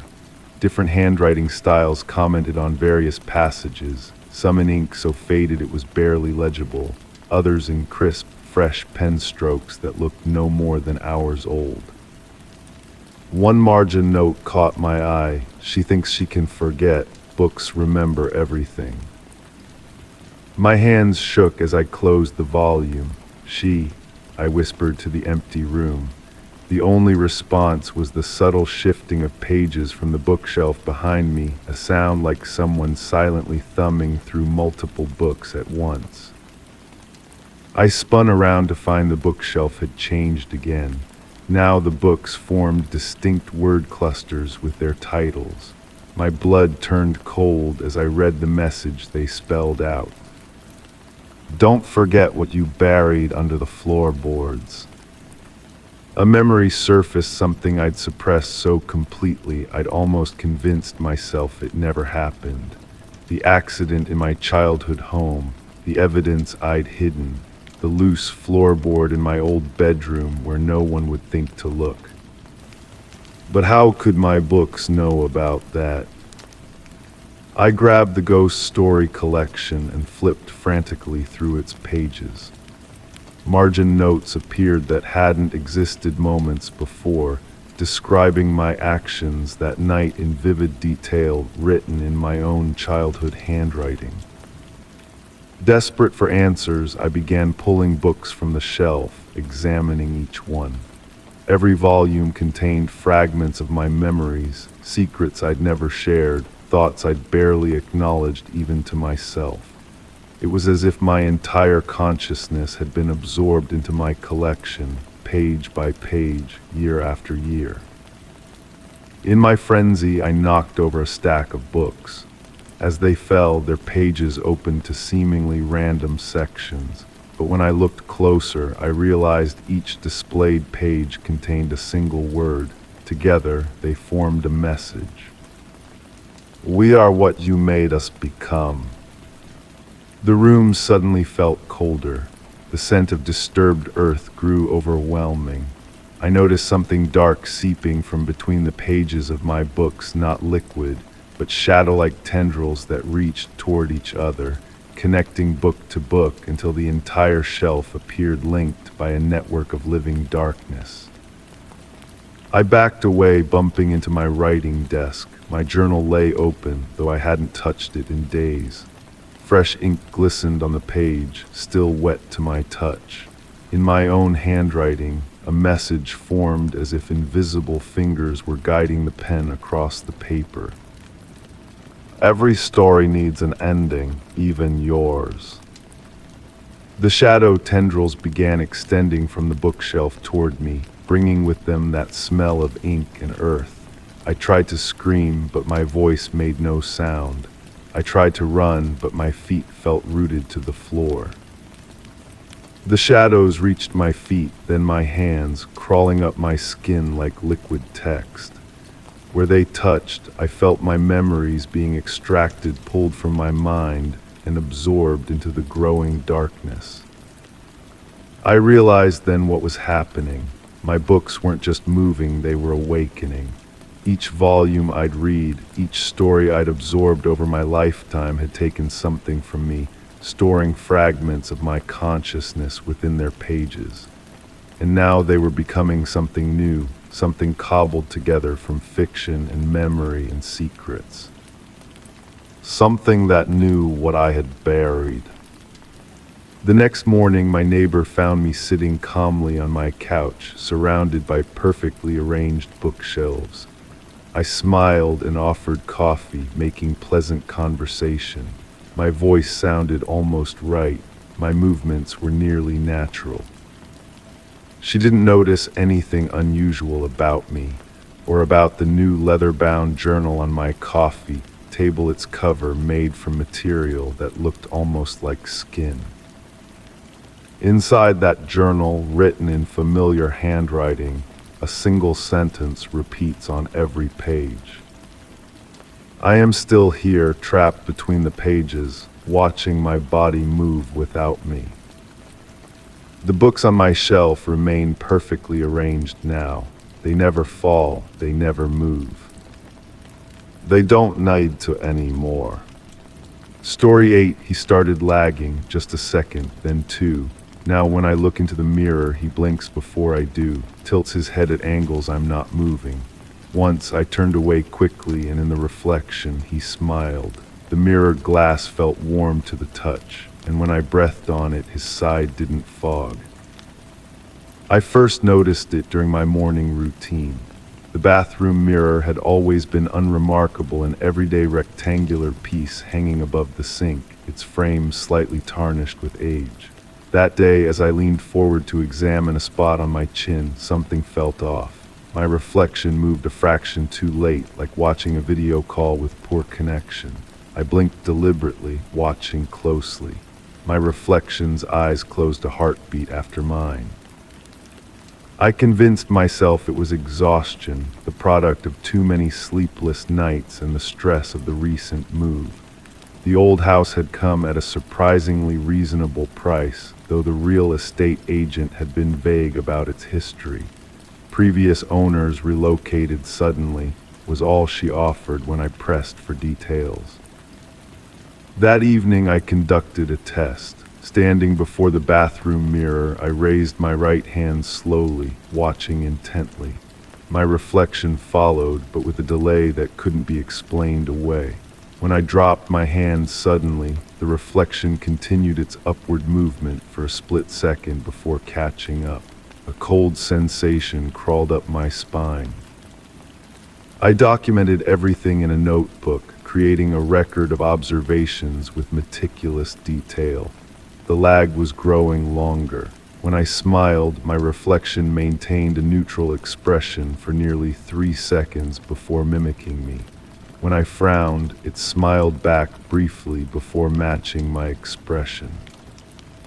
The phenomenon spread to other reflective surfaces. My computer screen showed me typing with different finger movements than what I felt myself doing. The polished metal of my coffee pot distorted my face into expressions I wasn't making. Sleep became impossible. I covered the bathroom mirror with a sheet, but found myself returning to it repeatedly, compelled to check if anything had changed. One night I pulled the covering aside and found my reflection standing perfectly still while I trembled. It stared at me with recognition, with intention, with awareness.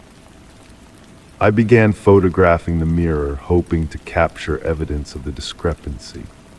The digital images showed nothing unusual, just me, looking increasingly haggard, with dark circles deepening beneath my eyes. But when I printed the photos, subtle differences emerged. In one, my reflection wore a shirt I'd thrown away weeks ago. In another, a small cut appeared on my reflection's forehead, though my actual skin remained unmarked. The air in the house grew heavy, carrying a scent like wet soil and something metallic. The walls seemed to vibrate under my fingers, a subtle pulsing that reminded me of a heartbeat. When I pressed my ear against them, I could hear faint whispers that stopped whenever I tried to make out words. I invited a friend over, desperate for external validation. "Does anything seem strange about my reflection?" I asked casually as we washed our hands in the bathroom. She gave me an odd look. "What reflection? That mirror just shows the wall behind us." I turned to look. The mirror showed both of us clearly, though my image stood closer to the glass than I actually was. After she left, I returned to the mirror. "What are you?" I whispered. My reflection mouthed different words in response. I decided to record myself. Setting up my phone to capture both me and the mirror, I performed a series of movements, raising arms, touching nose, blinking rapidly. When I reviewed the footage, the video showed perfect synchronization. But as I watched, frame by frame, I noticed something in the background. A shadow moving independently across the wall, formless but purposeful. That night I woke to the sound of glass clinking. Still half asleep, I walked to the bathroom. The mirror had been removed from the wall and stood propped against the tub, its surface reflecting nothing but darkness despite the light I'd switched on. As I approached, ripples appeared across its surface like disturbed water. My reflection emerged slowly, assembling itself piece by piece, but wrong, its eyes too wide, its smile too stretched. I reached out, drawn by some compulsion beyond my control. The glass felt warm, almost feverish. As my fingertips made contact, they sank into the surface as if it were liquid. My reflection grabbed my wrist. Its grip was ice cold and solid. With a sharp tug, it pulled me forward, nearly off balance. I jerked back, heart hammering against my ribs. My hand came free with a sound like suction breaking. Red marks circled my wrist where its fingers had dug in. I smashed the mirror. The glass shattered, fragments scattering across the tile. In each piece, my reflection remained intact, watching me with the same wrong smile. I swept them up, cut my fingers twice in the process, and buried the shards in the trash beneath coffee grounds and food scraps. The next morning, my kitchen window showed my reflection drinking coffee, while my actual mug remained untouched on the counter. I boarded up all reflective surfaces, covered windows with newspaper, wrapped mirrors in blankets, turned screens to face the walls. The darkness felt safer than what I might see, but in that darkness I began to hear soft footsteps that matched my movements, following a second behind. I felt watched constantly. The sensation of eyes on my back never left, even in empty rooms. The air grew colder around me, despite the summer heat outside. My breath began to fog in certain spots of the house, though only mine, never his. The notebook filled with increasingly desperate entries. I developed a system of tests, documenting changes in temperature, sound anomalies, the growing frequency of electronic malfunctions.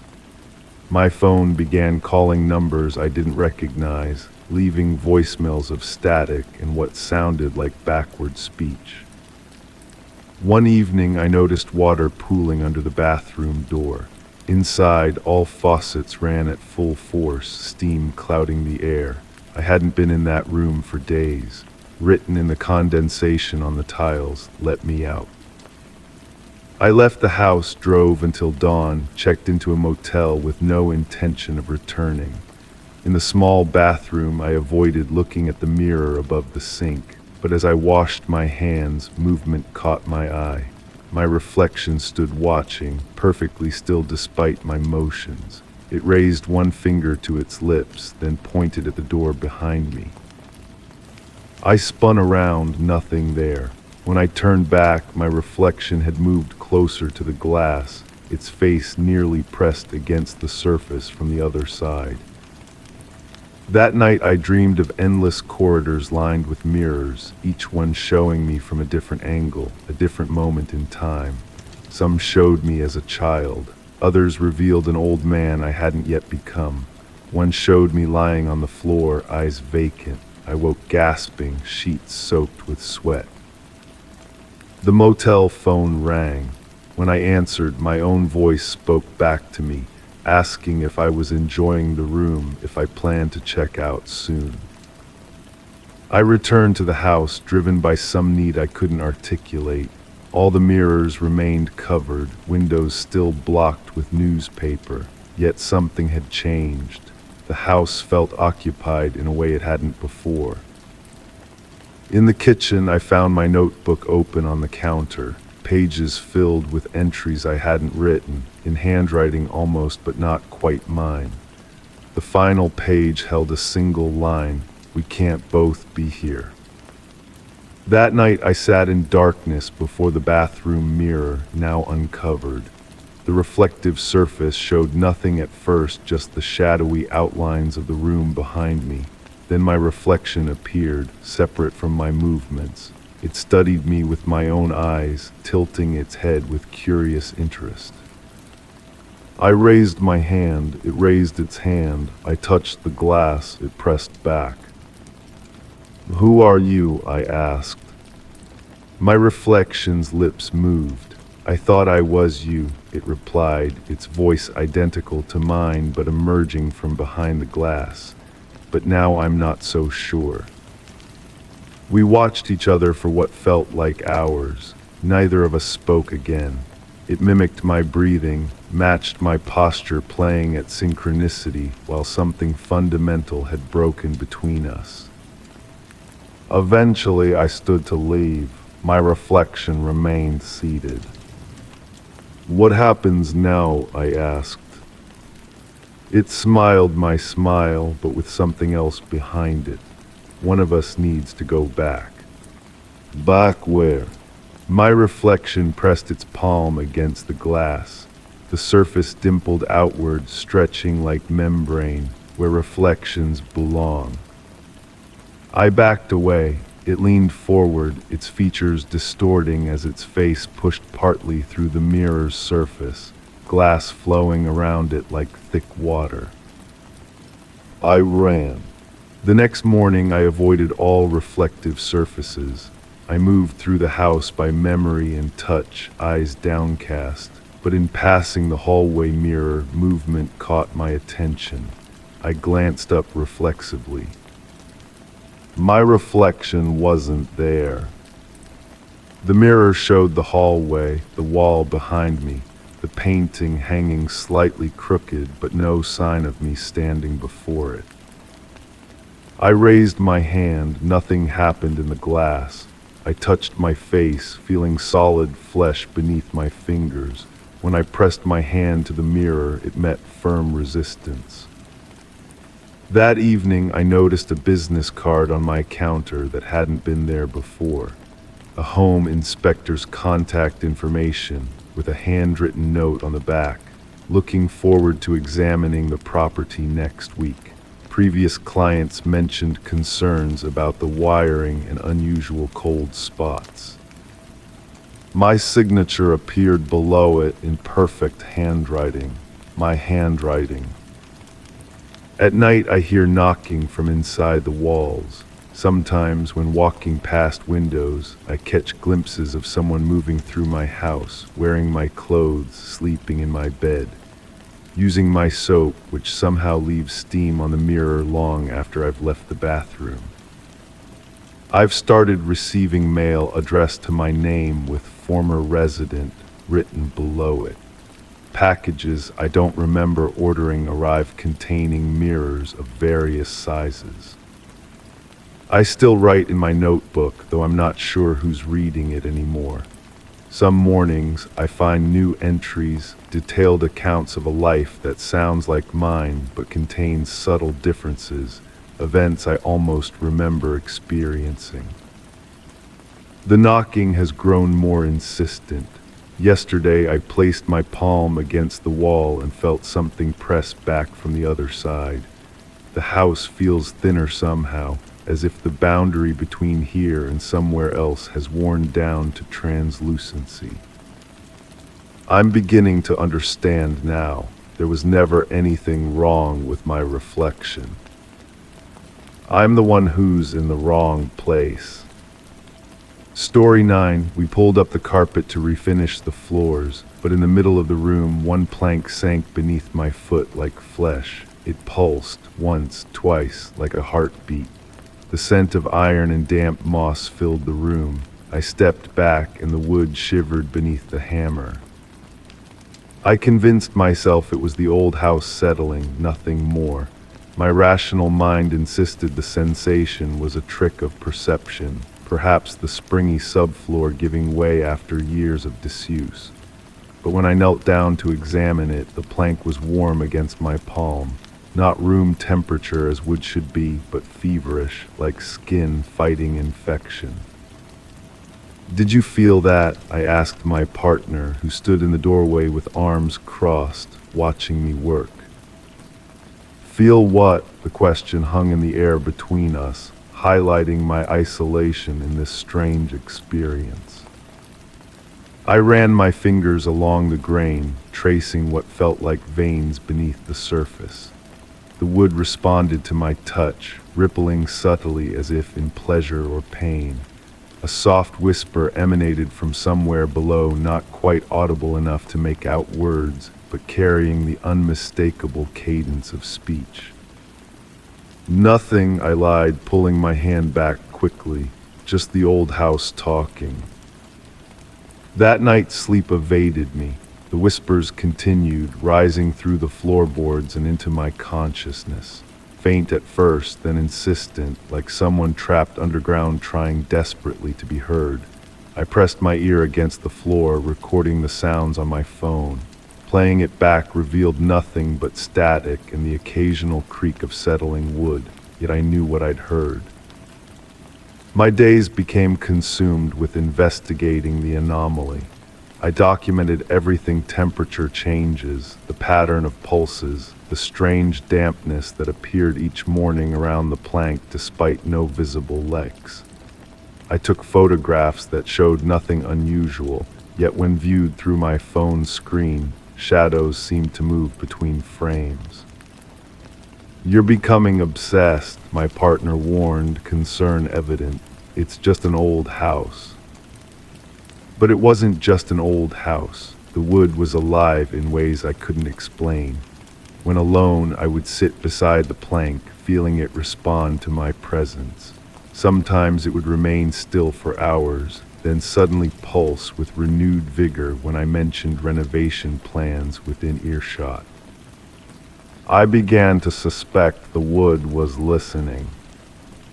I pulled up more carpet, exposing the surrounding planks. They appeared normal, solid, unresponsive, appropriately cool to the touch, but the affected plank had changed. The grain had shifted somehow, forming patterns that resembled a face if viewed from certain angles. Not human exactly, but intelligent, observant. I took a knife and carefully pried at the edges of the plank, intending to remove it. The wood seemed to contract away from the blade, and a thin, dark liquid seeped from the seams. It smelled metallic and organic, like blood mixed with sap. The whispers intensified, becoming almost frantic. My hand slipped and the knife nicked my finger. A drop of my blood fell onto the wood, which absorbed it instantly. The plank shuddered beneath me, and for a brief, terrifying moment, I felt something: a connection, a mutual recognition. It knew me now. That night I dreamed of roots growing through my veins, of becoming one with the floor, of sinking slowly into the earth beneath the house. I woke gasping, my skin clammy with sweat that smelled faintly of moss. I returned to the room determined to end this mystery. Armed with tools and protective gloves, I began to saw through the plank. The wood fought back, hardening under the blade until it snapped. I tried a power drill next, and the bit screamed against the surface, generating smoke but barely making an indentation. In frustration, I grabbed a sledgehammer, raising it high above my head. The whispers stopped abruptly, replaced by a tense silence. The wood seemed to brace itself. I hesitated, feeling the weight of what I was about to do. "What are you?" I whispered. The plank pulsed once in response. I brought the hammer down with all my strength. The wood splintered with a sound like a scream, revealing a hollow space beneath. Inside lay a mass of something that looked like twisted roots or veins pulsating weakly. But these weren't plant matter, they glistened with moisture, contracted and expanded rhythmically, and connected to something deeper that I couldn't see. The scent that erupted was overwhelming: iron, decay, growth, all intermingled.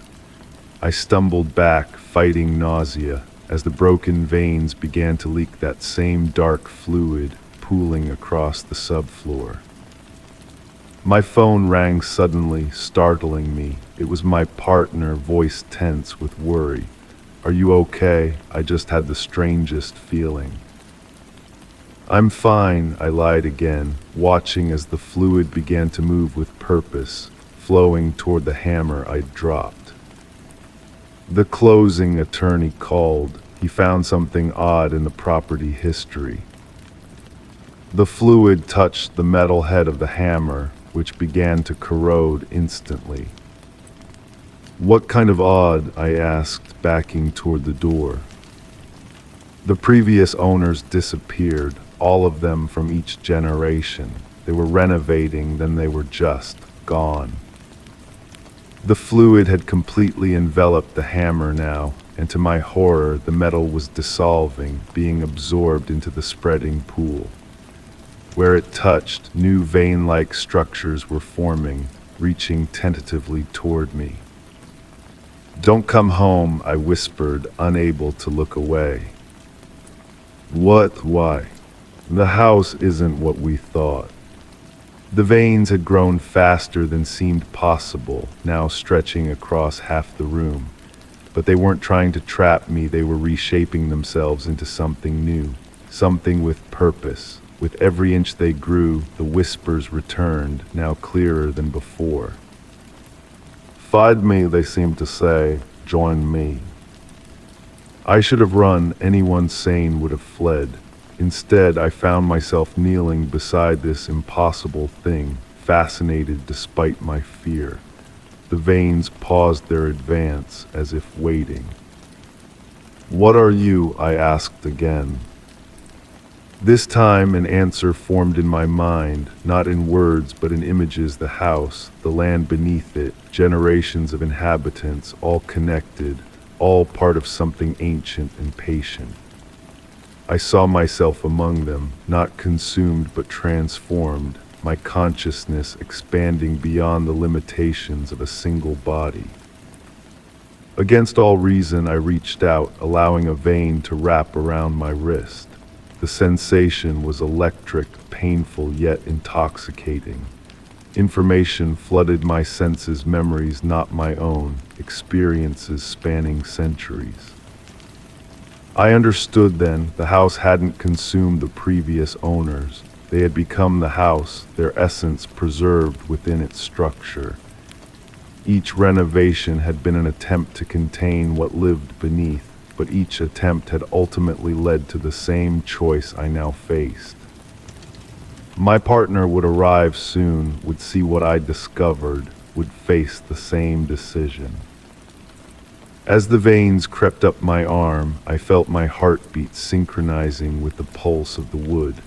My perception began to expand beyond the confines of the room, beyond my body. I could sense every corner of the house, every creature that had ever lived within its walls. The wood beneath the carpet was soft and beating, and now so was I. My consciousness splintered and reformed, becoming something simultaneously more and less than human.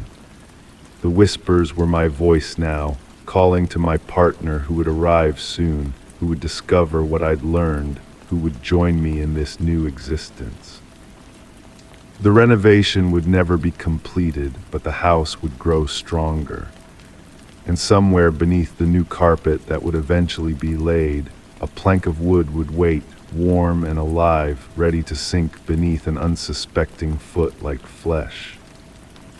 Story 10. The autumn breeze whispered through the trees, creating a soothing symphony that mingled with the hushed hum of the nearby crowd. Seated on my cherished bench in the park, I observed the steady stream of passers-by strolling along the paved pathways. The air held a crispness, carrying hints of damp earth and moist wood.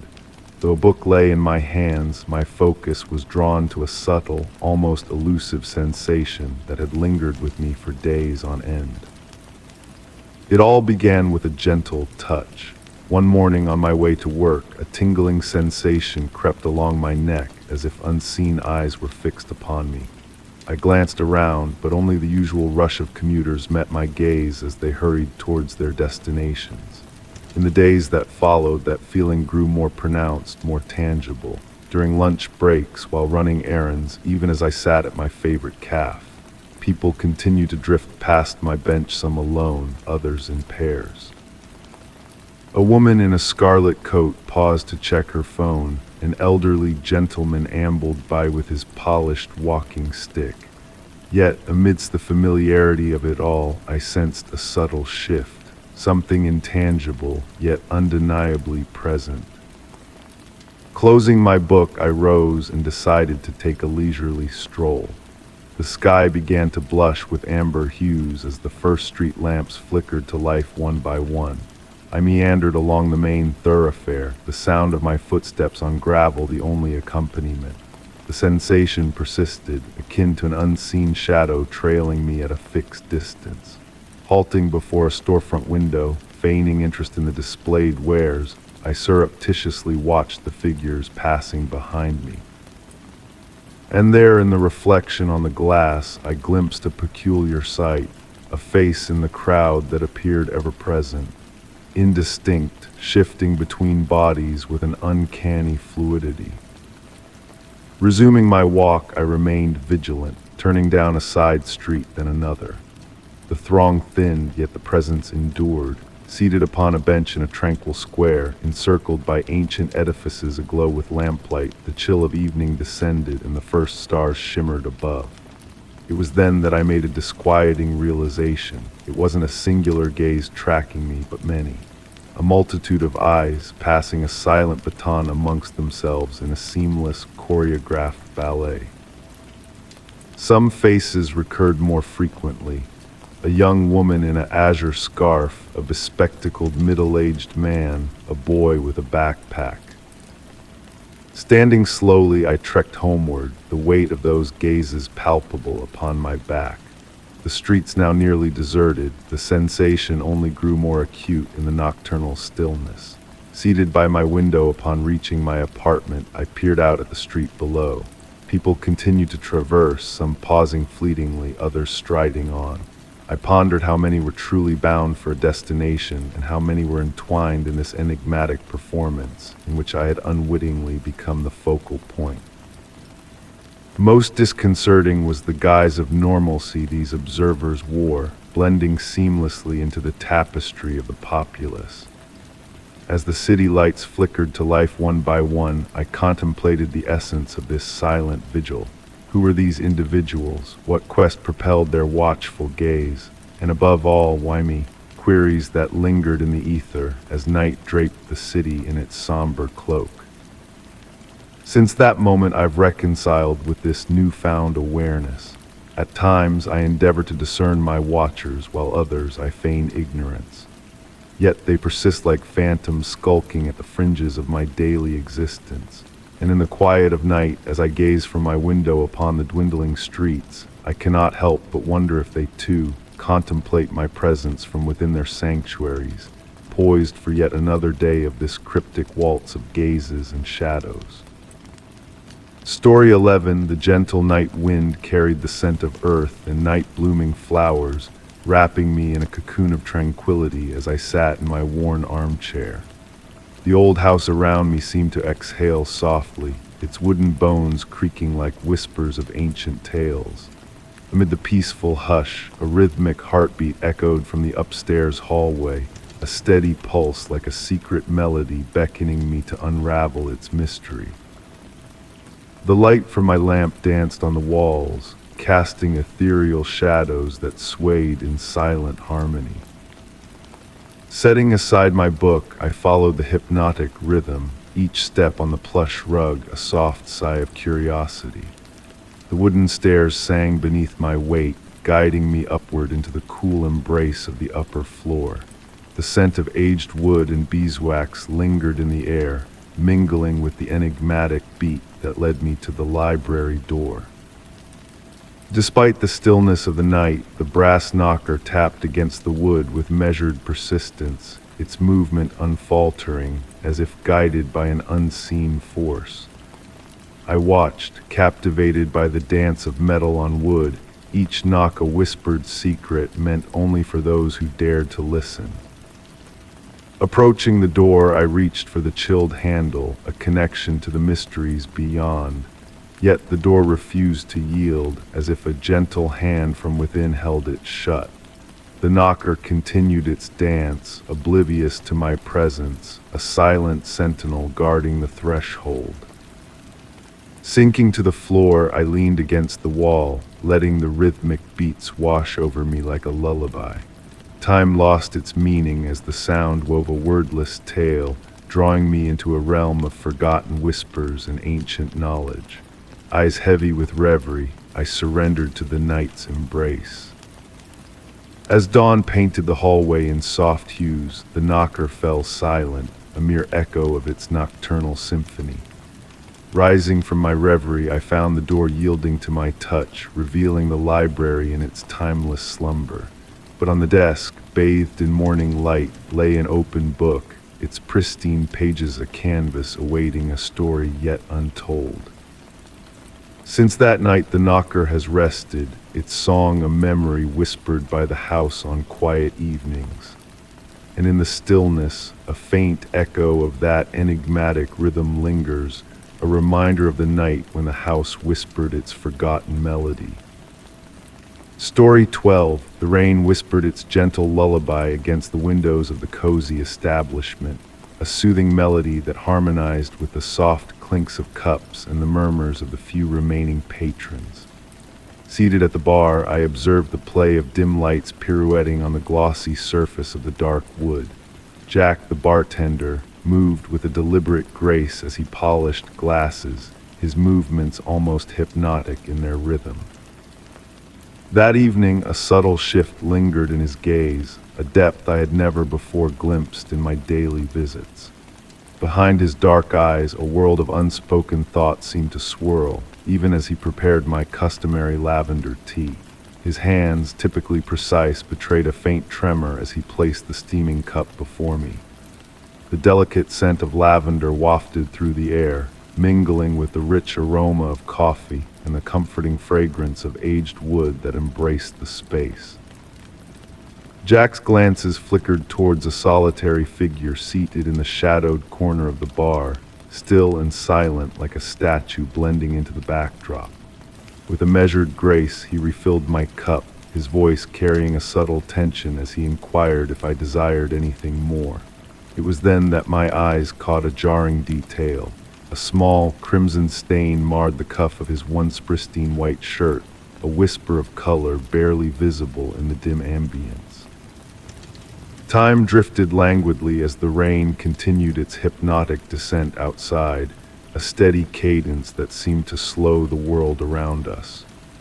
Gradually, the other patrons departed, leaving behind vacant seats and abandoned cups, while the enigmatic figure in the far corner remained unmoving, a silent sentinel awaiting an unknown event.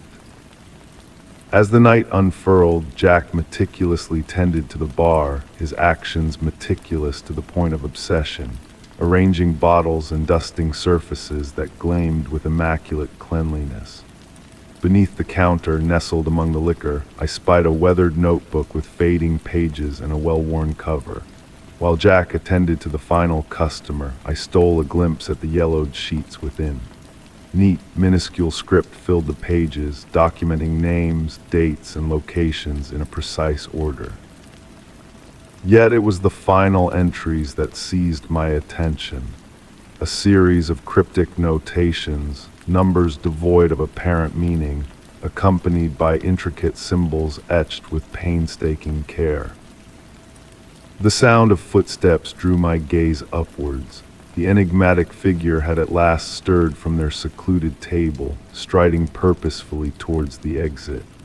As they passed the bar, a charged exchange of glances transpired between them and Jack, a fleeting moment pregnant with unspoken significance. The bartender offered a barely perceptible nod, and the stranger vanished into the rainy shroud of night. Jack's demeanor shifted imperceptibly upon their departure. His once steady hands now trembled faintly as he stowed away the glassware.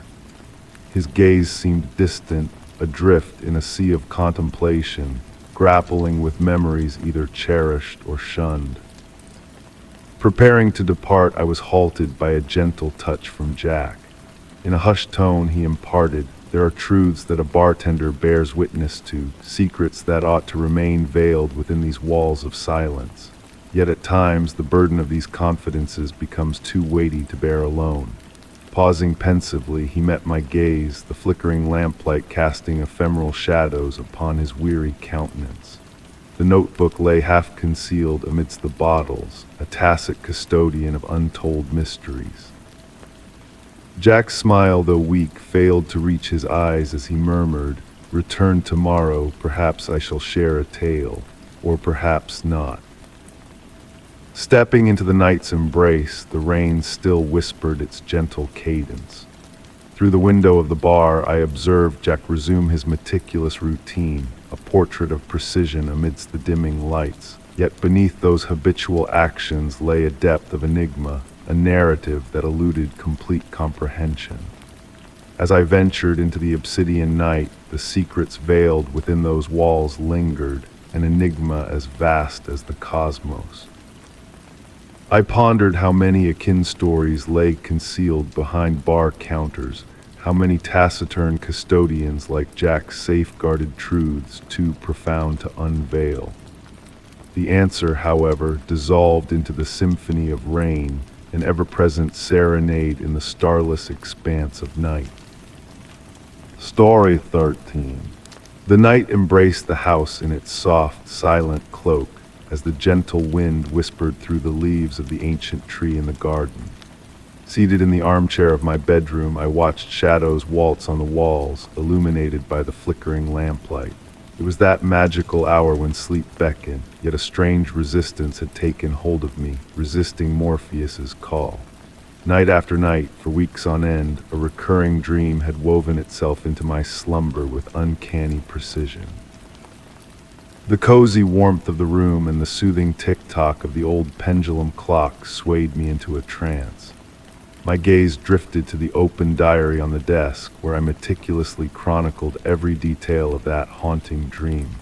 The pages brimmed with minute script, narrating the same sequence. A spiral staircase of gray stones spiraling into the abyss, the distant melody of water droplets, and a grand wooden door embellished with cryptic symbols. Leafing through the diary, a detail caught my eye, one that had eluded me before.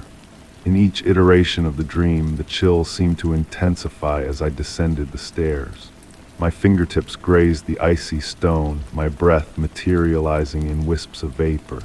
Yet what truly set this dream apart was the profound sense of déjà vu that accompanied me, as if the staircase led to a place familiar to my soul, though unexplored in reality. The closed door at the staircase's base beckoned, its enigmatic symbols etched in my mind. Night after night, I inched closer to deciphering their mysterious dance. They were fluid, shifting shapes that seemed to breathe beneath my touch, alive in their own enigma. In the dream, my fingers traced the contours of the symbols, each touch eliciting a subtle resonance within the wood, as though the door itself pulsed with life. On that particular evening, as I readied for slumber, a peculiar object caught my eye in the room. Nestled beside the lamp on the nightstand was a small, ancient bronze key, its ornate designs reminiscent of the symbols adorning the dream door. I picked it up, its weight and coldness a tangible reality. How it had appeared there eluded my memory, yet its presence felt as natural as if it had always been a part of my world. Drifting into sleep, cradling the key in my palm, I sensed a shift in the dream's fabric. The familiar sequence unfolded, the spiral staircase, the haunting drops, the chilling descent. But this time, as I approached the door, the key thrummed softly in my grasp, harmonizing with the engraved symbols. With trepidation, I inserted the key into the hidden lock. A melodious click echoed, akin to an ancient, forgotten tune. The door creaked open, revealing not a new chamber, but a mirror reflecting the staircase behind me. In the mirror's reflection, the steps ascended instead of descended. I awoke in my room, the dawn's glow filtering through the curtains. The key remained in my hand, now pulsing with a warmth that felt almost alive. On the open diary lay a fresh page, inscribed not in my hand, but in characters akin to the enigmatic symbols, morphing like liquid ink. Since that transformative night, the dream has not revisited me. The key rests on my nightstand, its faint vibration noticeable on quiet nights. I often ponder what awaits at the summit of that mirrored staircase, wondering if I will one day summon the courage to ascend. For now, I find solace in observing the dancing symbols in the diary, their enigmatic tale unfolding in the darkest hours of night. Perhaps one day I shall unlock the mysteries they hold, but until then, I embrace the tranquility of the unknown, letting the whispers of dreams guide me through the labyrinth of my slumber. Story 14, The Ocean That Night Lay Tranquil, a serene expanse stretching out under the watchful gaze of the full moon. Nestled in my wooden abode, I cloaked myself in a woolen blanket, entranced by the rhythmic melody of waves caressing the shore. Silver moonbeams painted a shimmering path upon the water, beckoning me to follow its ethereal trail to the distant horizon. In a moment of quiet contemplation, a peculiar sight captured my attention. A soft green glow, almost like phosphorescence, swaying amidst the gentle waves not far from the coast. With a deliberate motion, I rose from my creaking rocking chair, the salty breeze tenderly kissing my face as I descended weathered steps to the sandy beach below. Despite the lateness of the hour, the sand retained a comforting warmth beneath my bare feet. Approaching the water's edge, where the tide whispered its secrets to the earth, the mysterious green light grew more defined. An ancient glass bottle, its elegant elongated form holding a yellowed piece of parchment within. I lifted the bottle gingerly, surprised by its weight and the salt-encrusted patina that obscured its transparency in places. Moonlight danced through the glass, casting hypnotic reflections upon its surface. The cork stopper, sealed with aged black wax, bore cracks of time's passage yet remained intact. Observing closely, I noted tiny sparkling crystals within the glass, resembling miniature stars trapped in their crystalline prison. Returning to my porch, the warm glow of an oil lamp illuminated my discovery upon the weathered table. Seating myself in my cherished armchair, the sea's melody now seemed to murmur with a deeper voice, hinting at untold mysteries. With deliberate care, I began to break the seal of black wax, the ancient substance crumbling beneath my touch like long-forgotten ashes. The cork emerged impeccably preserved, releasing an unplaceable fragrance into the night air, a blend of seaweed, aged ink, and a subtle, indefinable essence. Within the bottle, a paper scroll awaited, bound by a faded blue silk ribbon. As I untied the knot, my hands trembled slightly, revealing a surprisingly resilient parchment despite its apparent antiquity. Unrolling the scroll, I beheld sepia-toned ink, rendering some parts of the text near illegible. The script seemed to waver on the page, as if penned in a language familiar yet enigmatic. The elegant handwriting bore signs of agitation, with distortions in certain letters, as if the writer had been in a state of fervor. As my gaze adjusted to the faded words, fragments of phrases emerged. Time flows differently here, and the light is never the same. Amidst the lines, sketches of unfamiliar constellations and lunar cycles intertwined with the text. Yet it was a drawing at the scroll's end that captivated me, an ever-moving spiral, seemingly alive when glimpsed from the corner of the eye.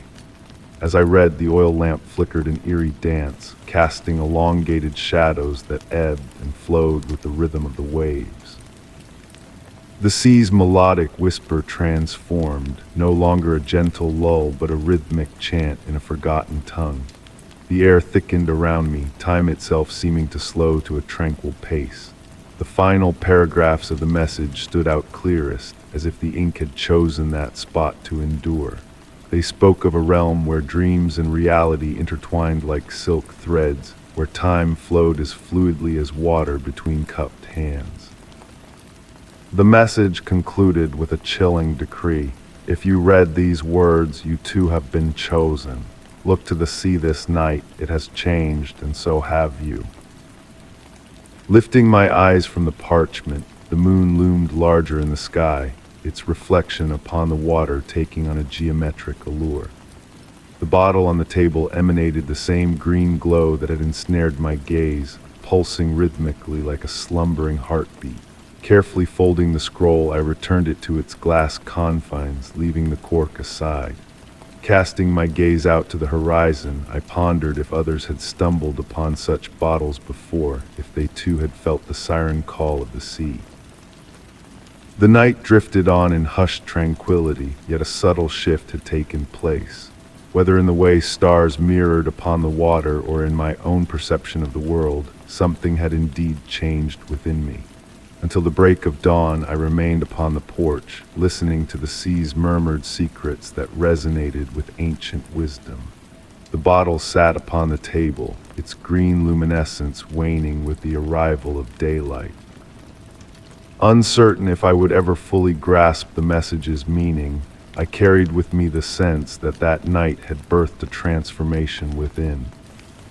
On nights of the full moon, I still catch glimpses of that green glow dancing amidst the waves, an enigmatic invitation to unearth mysteries better left undisturbed in the ocean's depths. 315 night had embraced the ancient countryside, dwelling in a shroud of profound serenity. Nestled in my cherished armchair beside the crackling fireplace, I observed the shadows waltzing on the walls while the flames leisurely devoured the logs. The cozy warmth enveloped me like a comforting embrace as the autumn breeze tenderly caressed the tree leaves outside. In that moment of utter tranquility, a peculiar sound reached my ears, a crystalline, childlike laughter echoing from the upper floor of the house. A laugh akin to silver bells ringing in the night. Pausing to listen, I allowed the sound to intertwine with the fire's gentle crackle. There was an innocence to that laughter, a joyous melody that filled the air with a musical charm. Yet in my solitary 20-year tenure in this abode, children had never graced its halls. Intrigue stirred within me like a gentle stream, gradually dispelling the drowsiness that threatened to engulf me. With deliberate movements, I rose from the armchair, relishing the sensation of the old Persian rug beneath my feet. The wooden floorboards whispered softly as I made my way towards the staircase. The candlelight flickering in the living room cast a warm and inviting glow, projecting my silhouette on the walls in a silent dance. Ascending the stairs, I felt the air grow cooler, not chilling, but rather a tender caress on the skin, reminiscent of a sea breeze. The laughter echoed once more, closer this time, emanating from the guest room. A room seldom frequented, adorned with antique furniture draped in ghostly white sheets that swayed gently in an unseen breeze. The door stood slightly ajar, allowing a silvery light to filter through, unlike any other illumination in the house. Not moonbeams, too warm for that, nor electric lamps. It pulsated softly, akin to a tranquil heartbeat. Pushing the door open, the ancient wood hummed a familiar tune. The room unfolded before me, bathed in that ethereal luminescence. The draped furniture created comforting shapes resembling clouds in a clear sky. And there, perched on the windowsill, I beheld a sight that stole my breath away. Not a distinct figure, but a dance of light and shadow, evoking the form of a child. The laughter rang out once more, unmistakably originating from that luminous presence. No fear gripped me, only a profound sense of awe. The light child toyed with its radiance, casting luminous patterns on the walls as if painting with light itself. Drawing nearer, the room's temperature oscillated gently between warmth and coolness, like waves lapping at the shore. As I approached, a sense of familiarity dawned upon me. In the fluid motions of the figure, I recognized the gestures of my childhood play.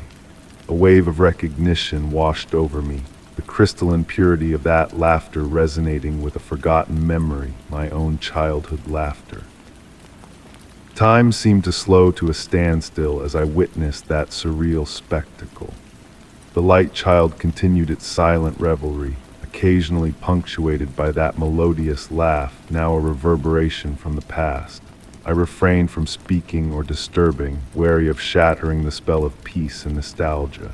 Gradually, the silvery light dimmed, akin to the waning sun on a winter eve. The childlike figure grew increasingly ethereal until only a faint glow lingered. The final laughter, a near whisper, bid a gentle farewell before dissolving into the darkness. I lingered in the room for what felt like an eternity, enveloped in a tranquil hush. The swaying sheets on the furniture stilled, and the air resumed its normal temperature, yet something had shifted. The guest room, once a repository of dusty memories, now held a precious enigma. Retreating to my armchair by the hearth, the fire's embers smoldering, I settled amidst the cushions. Realization dawned that the events of that night would forever remain a mystery. Was it a dream, a recollection, or perchance something deeper, a message from the past manifested through a child's laughter in the shadows? Since that night, each time I passed by the guest room, I paused to listen. On the stillest of nights, a faint echo of that crystalline laughter seems to drift, a sweet lullaby guiding me towards slumber. And with a smile, I allow the mystery to linger, a cherished secret between myself and the child who laughs in the darkness. Story 16. The gentle drumming of rain on my window had become a familiar companion during my late-night writing sessions. Each drop painted silvery paths down the glass, creating a shifting canvas of watery light. My desk lamp bathed me in a soft amber glow, while the room around me embraced the comforting embrace of shadows. I found solace in observing the raindrops, tracing their meandering journeys and seeking stories within their crystal trails. But tonight, a peculiar shift caught my attention. The water moved in mysterious ways, as if following an unseen guidance. Initially dismissing it as tired eyes playing tricks, I sank into the tranquil limbo between wakefulness and dreams. Yet the patterns grew more defined, with droplets avoiding certain spots on the glass, shaping dry areas that slowly revealed the outline of a figure. Intrigued, I leaned in for a closer look. In the reflection beyond the rain, the dimness of my room unfolded. However, a subtle peculiarity grasped my gaze.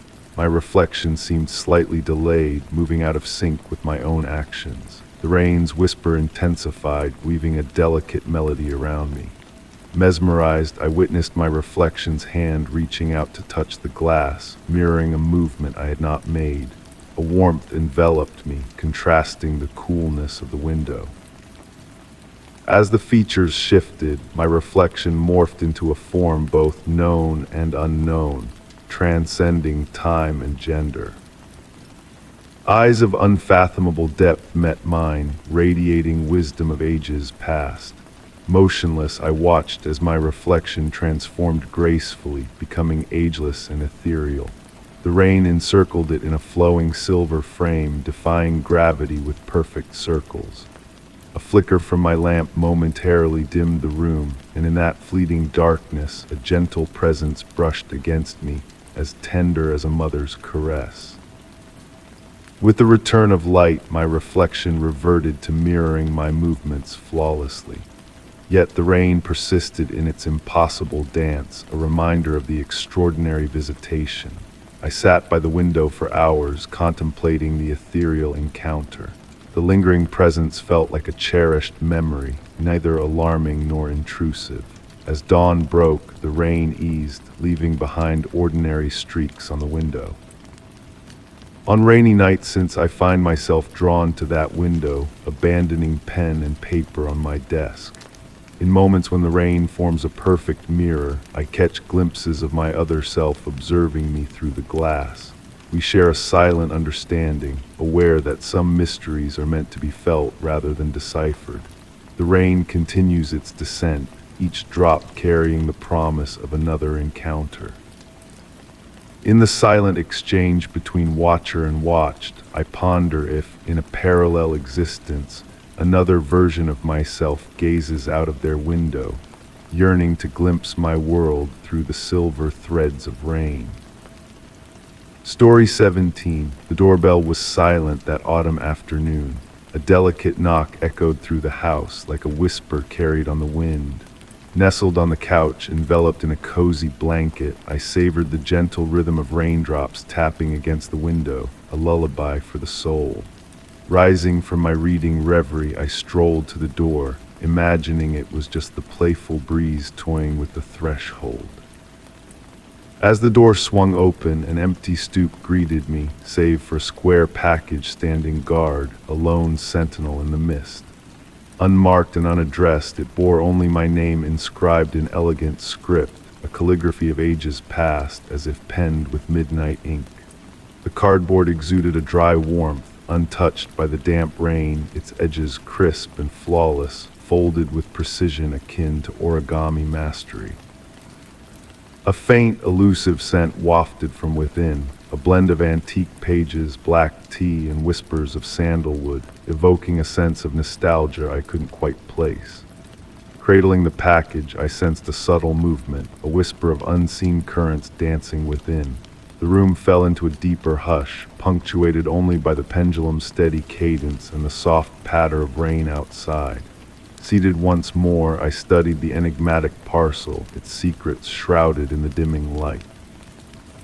No seams betrayed its contents, no obvious entry point revealed itself. Intrigued, my fingers traced the edges, discovering sporadic pockets of warmth that pulsed in mysterious harmony. A distant memory stirred, a fragment of a forgotten past, hinting at a similar gift from bygone days, a relic from childhood tucked away in grandparents' abode. The rain played a symphony on the windows, mirroring the warmth beneath my fingertips, a subtle connection or mere happenstance, I pondered. The room's temperature shifted imperceptibly, settling into an equilibrium of unknown origin, as if the very air held its breath in anticipation. The scent grew richer, mingling with the rain's earthy aroma, creating an atmosphere of otherworldly tranquility. Astonishment struck when my touch left ephemeral, glowing imprints on the cardboard, as if the material responded to my presence with a silent luminescence, a dance of light and warmth. Lost in this ethereal display, I lost track of time, only to find the twilight had descended upon the room, casting a bluish hue over the scene. The package emitted a faint, ethereal glow, its secrets beckoning yet unopened. Choosing to leave its mysteries veiled for another day, I placed it gently on the table, the room bathed in the soft glow of a lamplight. Days passed, and the package remained, a silent enigma at the heart of the room. The faint glow persisted, the elusive scent morphed with the passing hours, a melody of mysteries unsolved. The true magic lay not in its contents, but in the wonder it stirred, a riddle meant to be pondered, not unraveled. Even now, as autumn rain serenades the windows, I find myself drawn to that unopened package, a silent companion in the dance of shadows. And I can't help but imagine in some distant house, another soul contemplates a similar mystery, their name etched in elegant strokes, standing at the precipice of discovery or the bliss of the unknown. Story 18: The Enigmatic Twilight. The first time I encountered this peculiar phenomenon was on a tranquil autumn evening. Nestled in my cozy study, engrossed in the yellowed pages of an ancient tome, I noticed a subtle shift in the light filtering through the window. It was as if the natural glow was receding in a manner that defied the usual patterns. Intrigued, I raised my gaze and beheld a sight that stirred a sense of wonder within me. Above my humble abode, the sky was slowly cloaking itself in darkness, while the surroundings basked in the soft, lingering hues of sunset. A curious contrast unfolded before my eyes, a delicate dance between light and shadow. It felt as though an invisible veil had draped itself solely over the roof of my dwelling. The air carried the scent of moist earth and decaying leaves, while a gentle breeze caused the lace curtains to sway in a mesmerizing rhythm. Their faint rustling produced a soothing melody that seemed to harmonize with the mysterious spectacle unfolding outside. In the days that followed, this enigmatic occurrence became a regular feature of my evenings. As the sun commenced its descent towards the horizon, that specific section of the sky above my home would transition into deeper shades, distinct from the rest of the celestial canvas. It was as though an artist had brushed strokes of charcoal and midnight blue upon a square of the heavens, creating a surreal juxtaposition with the vibrant blue expanse around it. Seated in my worn velvet armchair by the window, I found myself drawn to this nightly performance. The aged wooden floor softly creaked beneath me as I shifted to track the evolution of this celestial anomaly. With each passing moment, the room grew cooler, and a delicate mist formed on the window panes, crafting abstract patterns that swirled and danced alongside the shadows. Amidst my contemplation of this mysterious phenomenon, a new revelation emerged. Within the darkened expanse above, tiny points of light began to flicker and fade, akin to stars that sparkled solely for my eyes. Their movements lacked a discernible pattern, yet held a hypnotic quality, almost akin to a silent melody. The silence within the house seemed to amplify their presence, while the rhythmic ticking of the pendulum clock in the hallway seemed to synchronize with their ethereal dance. As weeks turned into months, I noticed subtle shifts in the behavior of objects within my home in response to this phenomenon. The antique mirrors reflected a gentler, more embracing light, while shadows elongated in peculiar formations reminiscent of ancient symbols. The plants adorning the windowsill flourished with renewed vigor during these moments of selective darkness, as if drawing sustenance from this twilight realm. One evening, as I sat in my study, a fleeting touch grazed my shoulder, like a whisper carried on the breeze.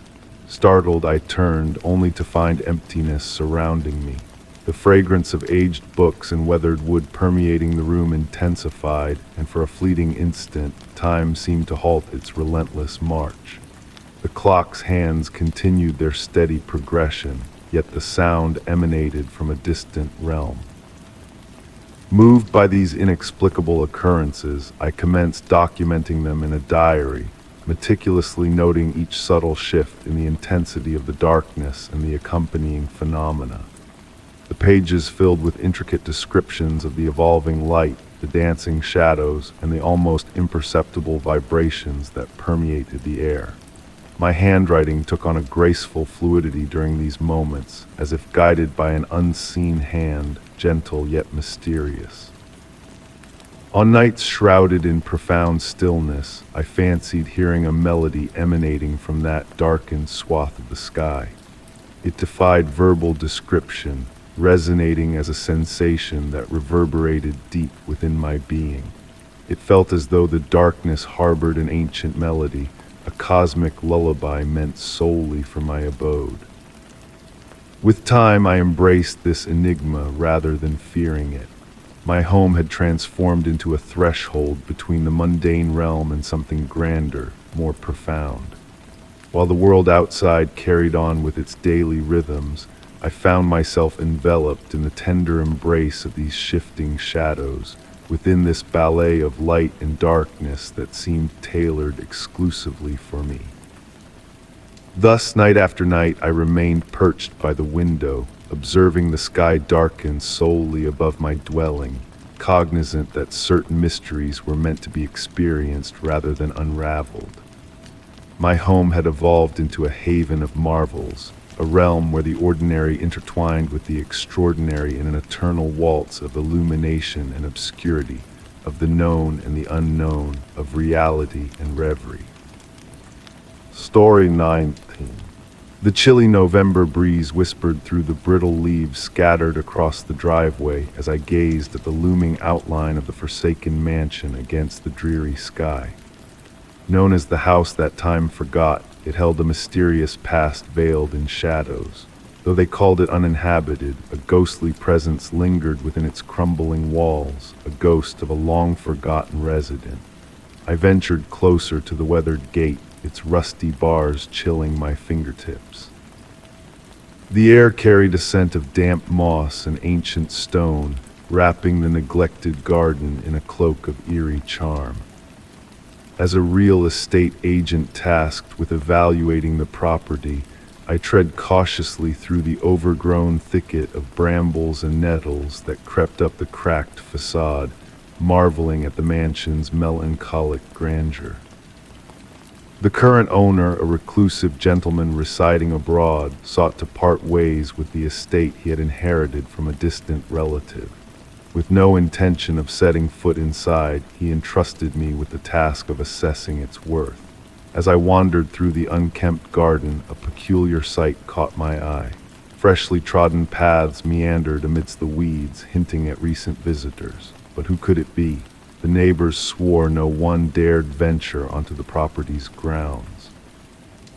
Pushing open the front door, it groaned softly on its hinges, unveiling a world cloaked in a bluish twilight that seeped through the closed shutters.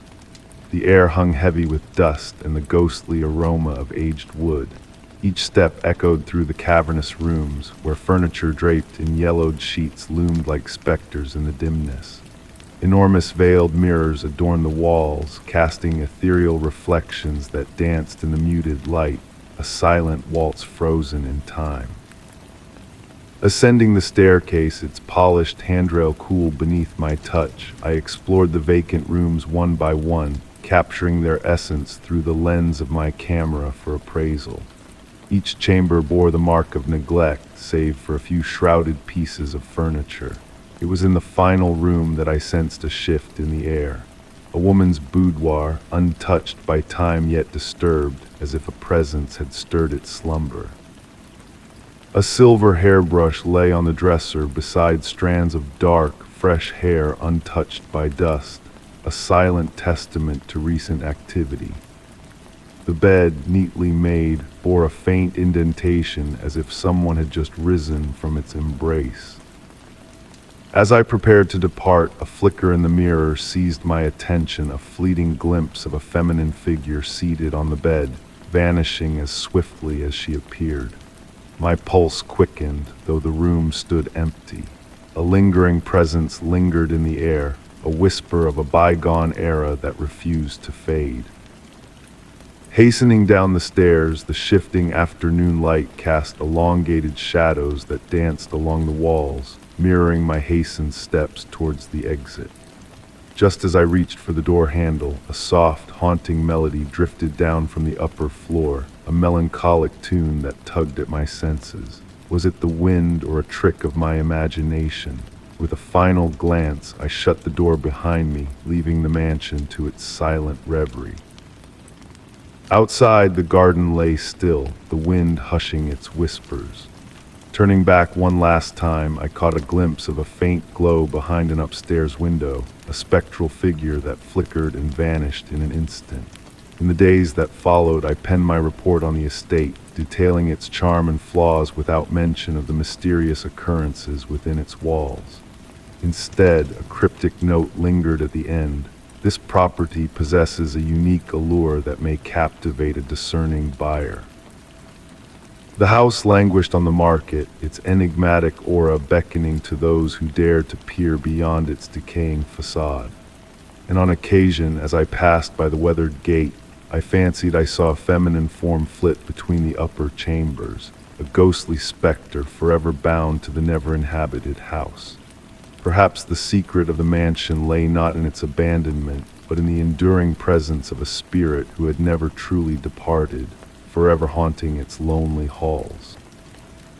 Story 20. The winter twilight cast a gentle spell over my bedroom, bathing the walls in shades of deep purple. Outside, a soft rain tapped against the window panes in a hypnotic melody, lulling me into a state of tranquil contemplation. The flickering candle on my antique vanity mirror, a cherished heirloom from my grandmother, cast dancing shadows that seemed to come alive in the dimming light. A comforting blend of scents filled the room, the sweet aroma of melting wax mingling with the earthy smell of crackling firewood from the hearth below. Amidst this serene ambience, a peculiar sight caught my attention. As I stood before the mirror, tidying my hair, a fleeting glimpse of a tall, slender figure seemed to glide silently behind me, like a ghostly apparition drifting on unseen currents. Startled, I turned around swiftly, but the room was devoid of any presence. Returning to the mirror, I dismissed the strange occurrence as a mere trick of light and shadow. In the days that followed, I found myself drawn to reflections around me with newfound curiosity. The polished sheen of the wooden table, the glassy surface of the window at dusk, even the tiny rearview mirror in my car, they all seemed to capture elusive images of that enigmatic figure. It was as though a parallel realm of reflections existed, where this silent observer watched me with a patient gaze. The figure, lacking distinct features, exuded a soft, ethereal glow, as if woven from silvery mist. At times, a faint smile seemed to play upon its formless visage, while other moments hinted at gestures, as if seeking to communicate wordlessly. Rather than fear, a sense of inexplicable familiarity enveloped me, as if this presence had always lingered on the periphery of my awareness, waiting to be acknowledged. On a particularly tranquil evening, while engrossed in a book in my favorite armchair, I noticed the figure in the window's reflection appearing more defined than ever before. Instead of fading upon direct gaze, it lingered, almost tangible. A subtle rustle, like silk stirred by a phantom breeze, brushed against my senses, though the air remained still. Intrigued, I rose and approached the window, the figure mirroring my movements from the other side. Details emerged: flowing garments, graceful movements akin to a dance suspended in air. As the figure extended a hand towards me, a gesture mirrored by my own, a profound realization dawned upon me. Each appearance of the figure enveloped the room in a profound tranquility, sounds softened, colors muted, time itself stretching into a languid flow. It was as though this presence carried with it a fragment of a tranquil realm, where the boundaries between wakefulness and dream blurred into one. Seeking out reflections became a ritual, no longer driven by fear or intrigue, but by a desire to reclaim that serene essence the figure embodied. I noticed its presence heightened during moments of stillness, when worries and distractions faded into the background. It was as if the figure possessed an innate understanding of when its calming influence was needed most. With time, the figure in the reflections evolved into a silent companion, a source of solace amidst the ebb and flow of daily life. I refrained from delving into its origins or purpose, realizing that some enigmas were meant to remain unsolved. Sometimes, the mystery itself held a beauty far surpassing any rational explanation. Even now, as the hues of sunset paint a tapestry of shadows upon the walls, I pause to observe the dance of reflections around me.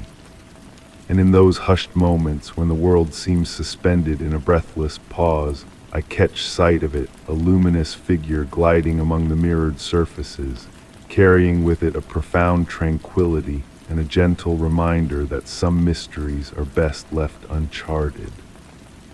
Story 21, The Night of Whispering Shadows. Silence draped the winding streets of the quaint hillside town like a plush velvet cloak. On this particular autumn evening, the air carried hints of crackling bonfires and earthy leaves, while wisps of fog slithered through narrow alleyways like a silent, prowling cat. From my cozy third-floor apartment, I peered out at the windows of neighboring houses, each bathed in a soft, amber glow. It struck me as peculiar to see so many lights ablaze at such a late hour, yet not a soul stirred behind the misty panes. The distant chime of the church bell marked the hour as 10 o'clock, its toll ringing strangely hollow, as though shrouded in a cocoon of cotton. Though I had only recently arrived in this town 3 weeks prior, never had I witnessed its streets so eerily deserted. Normally, even at this late hour, a solitary figure would amble by with a faithful dog in tow, or the youthful denizens from the corner pub would linger under the flickering streetlight, exchanging banter over a shared cigarette. Nestled in my favorite armchair, cradling a cup of chamomile tea in my hands, I observed the absence of even the usual stray cat that prowled Mrs. Miller's windowsill. The tendrils of steam curling from my cup waltzed through the air, weaving fleeting shapes that dissolved into the room's shadows. Opting to keep only a dim reading lamp aglow, casting gentle shadows upon the cream-colored walls, I suddenly caught a soft, rustling sound emanating from the hallway leading to the bedroom. Intrigued rather than alarmed, I rose from my seat, delicately setting down the cup upon the nearby wooden table. As I approached the hallway, a chill seemed to settle in the air, not the harsh bite of winter, but rather the cool embrace one feels upon entering a centuries-old church. The floor beneath my feet murmured softly, each creak a familiar melody that curiously comforted me. Halting at the threshold of the bedroom, I hesitated. The door stood ajar, a sliver of bluish light seeping through, unlike any illumination within my abode. Pushing the door open with a gentle creak, I discovered the window shut tight, yet the curtains swayed as if stirred by a phantom breeze. Nestled upon the floor beneath the window lay a single sheet of paper, catching my eye. Bending to retrieve it, I discerned it to be a weathered newspaper page dated October 15, 1954, its headline immediately seizing my attention, "Enigmatic Night of Silence in Pine Grove." The article recounted a peculiar night when the townsfolk had collectively retreated into their homes, as if bound by an unspoken pact of unknown origin. While engrossed in the text, a movement outside the window beckoned my gaze. Across the street, the lights flickered out one by one, akin to candles extinguished by an unseen breath. Yet within the dimmed abodes, motionless silhouettes lingered, their gazes seemingly fixed upon the deserted street. A buzz from my robe pocket drew my attention, a message from the building's WhatsApp group. "Tonight, remain indoors. It is crucial." Peering out once more, I noted that all lights had now dimmed, save for mine. Enveloped in the deepening hush, I discerned the slow cadence of my heartbeat, as though harmonizing with an age-old, enigmatic rhythm. Perching upon the edge of the bed, the newspaper still clasped in my grasp, I marveled at the paper's velvety texture, as if imbued with a history of countless hands. Beyond the window, the fog had thickened, enveloping the streetlights in a ghostly shroud. From my vantage point, the entirety of the town's main thoroughfare lay deserted, a tableau of stillness. Recalling the tales within the article, recounting how the townspeople awoke the following morn with no recollection of the silence-shrouded night, I rose slowly and made my way to the light switch. Before extinguishing the glow, I stole one final glance at the street beyond the window. The mist outside contorted into sinuous, almost dancing forms, within which I fancied glimpses of figures moving a spectral ballet upon a stage of milky haze. With the room plunged into darkness, I reclined upon the bed, fully clothed. The silence now palpable, broken solely by the metronome-like ticking of the bedside clock. As slumber beckoned, I pondered whether come morning, I too would remain oblivious to this night's mysteries, akin to the town's populace. The final echo in my mind as sleep enveloped me was the distant tolling of midnight bells, their peals muffled and ethereal, as though whispered from a realm where silence reigned supreme, a realm woven with enigmas as intricate as the night itself. Story 22. The autumn garden lay veiled in a delicate shroud of mist that morning as I gathered the fallen leaves that had drifted down during the night. The crisp air tenderly kissed my cheeks, carrying the fragrance of moist earth and chrysanthemums I had lovingly planted just a few weeks prior.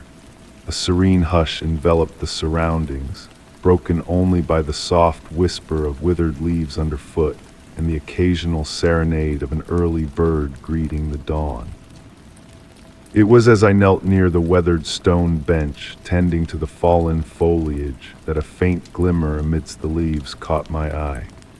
A subtle silver sheen beckoned me, akin to a dewdrop capturing a sliver of sunlight. With gentle curiosity, I stooped down, delicately parting the damp leaves to reveal an antique necklace nestled among them.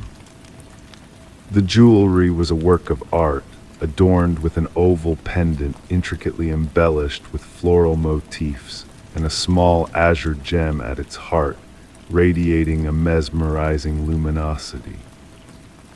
As I cradled the necklace in my hands, feeling its ethereal weight and icy touch against my skin, I knew it belonged to no one I was acquainted with. Having inhabited my solitary abode for over 2 decades, the piece was unfamiliar to me, a mysterious presence in my tranquil sanctuary. The azure gem retained its captivating glow, as if possessing a light of its own, drawing me into its enchanting allure. That night, after tenderly cleansing the necklace, I placed it on the nightstand next to my bed. Falling asleep, I observed the moonlight filtering through the window, casting a spectral dance of shadows upon the walls. Throughout the night, I stirred from slumber multiple times, catching faint strains of a distant melody, akin to a music box serenading from within the depths of the house. A sweet, melancholic tune that faded into the ether as I tried to grasp it. Upon awakening, I noticed the necklace had shifted on the nightstand, its azure gem appearing more subdued in the daylight.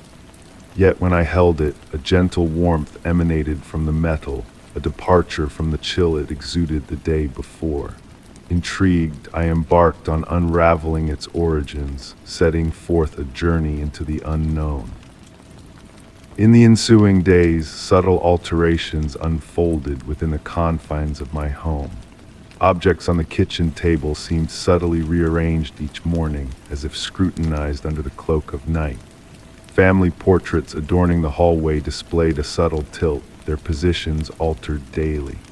Meanwhile, the nocturnal melody persisted, growing clearer, more recognizable, yet eluding precise localization. One evening, as I sat ensconced in my armchair engrossed in a tome, the necklace resting on the adjacent table, the delicate cadence of footsteps resonated from above. Quiet, almost ethereal steps reminiscent of a child treading on tiptoe. Rising cautiously, I ascended the staircase in silence, only to find emptiness awaiting me. However, within the guest chamber repurposed as a storage space, an unfamiliar wooden box lay in repose.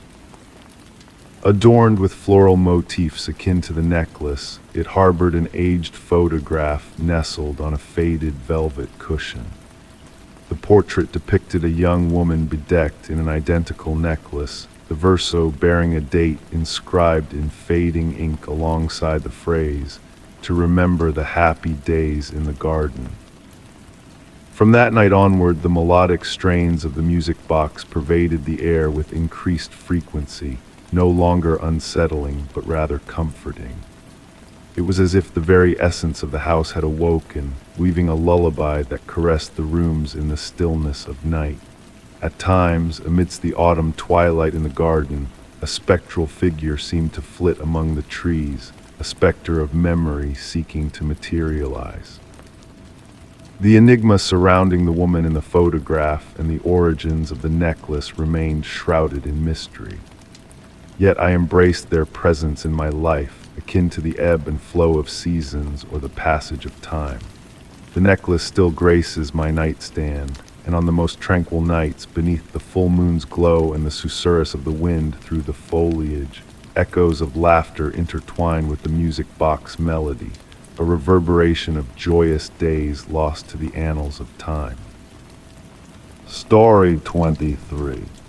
The autumn mist settled over the town, draping the streets in a soft, gray embrace, turning the glow of each streetlight into a hazy halo in the velvet darkness of the night. It was after a long day at work that I found myself driving home, the road ahead shrouded in a misty veil. And then I noticed them, a pair of headlights, glowing like distant stars, trailing behind me with unwavering constancy. There was something peculiar about the way that car followed me, a subtle whisper in the back of my mind urging me to pay attention. It matched my every move, mirroring my speed as if in a dance choreographed by unseen forces. The hum of its engine was a steady heartbeat in the night, synchronizing with the rhythm of my journey. As I navigated the winding streets of the quiet neighborhood, the houses slumbering peacefully on either side, I couldn't shake off the sense of unease that crept upon me. The car, a shadowy silhouette in my rearview mirror, seemed to watch me with vigilant eyes, never faltering in its pursuit. Curiosity mingled with apprehension, and so I decided to test the boundaries of this strange connection. Instead of turning onto my usual street, I ventured further down unfamiliar paths. Yet the car followed, maintaining that haunting distance that now felt almost comforting in its familiarity. The patter of rain on the windshield added a soothing cadence to the night, a gentle backdrop to the surreal scenario unfolding before me. The droplets traced intricate patterns on the glass, distorting my view of the persistent presence behind me. I made turn after turn, the car faithfully trailing behind like a silent companion in the night. The neighborhood remained oblivious to our nocturnal waltz, lost in dreams while we played out our mysterious pas de deux. At a red light, I stole a glance through the rain-streaked window, catching a glimpse of a figure, motionless as stone, in the driver's seat of the pursuing vehicle. It sent a shiver down my spine, a chill that lingered even as I finally decided to head home.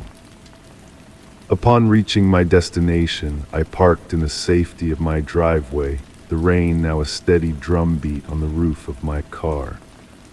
In the hush of the night, punctuated only by the sound of raindrops and my own heartbeat, I watched as the car behind me came to a gentle stop a few yards away.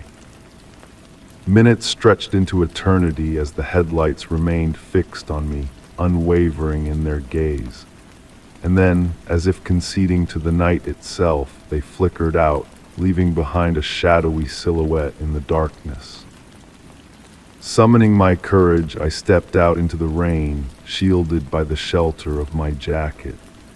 But as I turned to look back, the street lay empty, devoid of any trace of the car that had shadowed me through the night. Since that fateful encounter, every night drive has carried a tinge of apprehension, a lingering sense of watchfulness that grips me as I steal glances at the rearview mirror.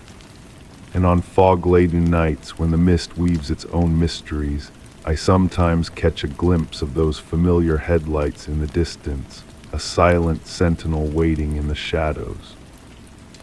I often wonder if that elusive car still prowls the night, trailing another unwitting traveler, or if it bides its time, waiting for the perfect moment to reappear and resume our enigmatic dance through the city's labyrinthine streets.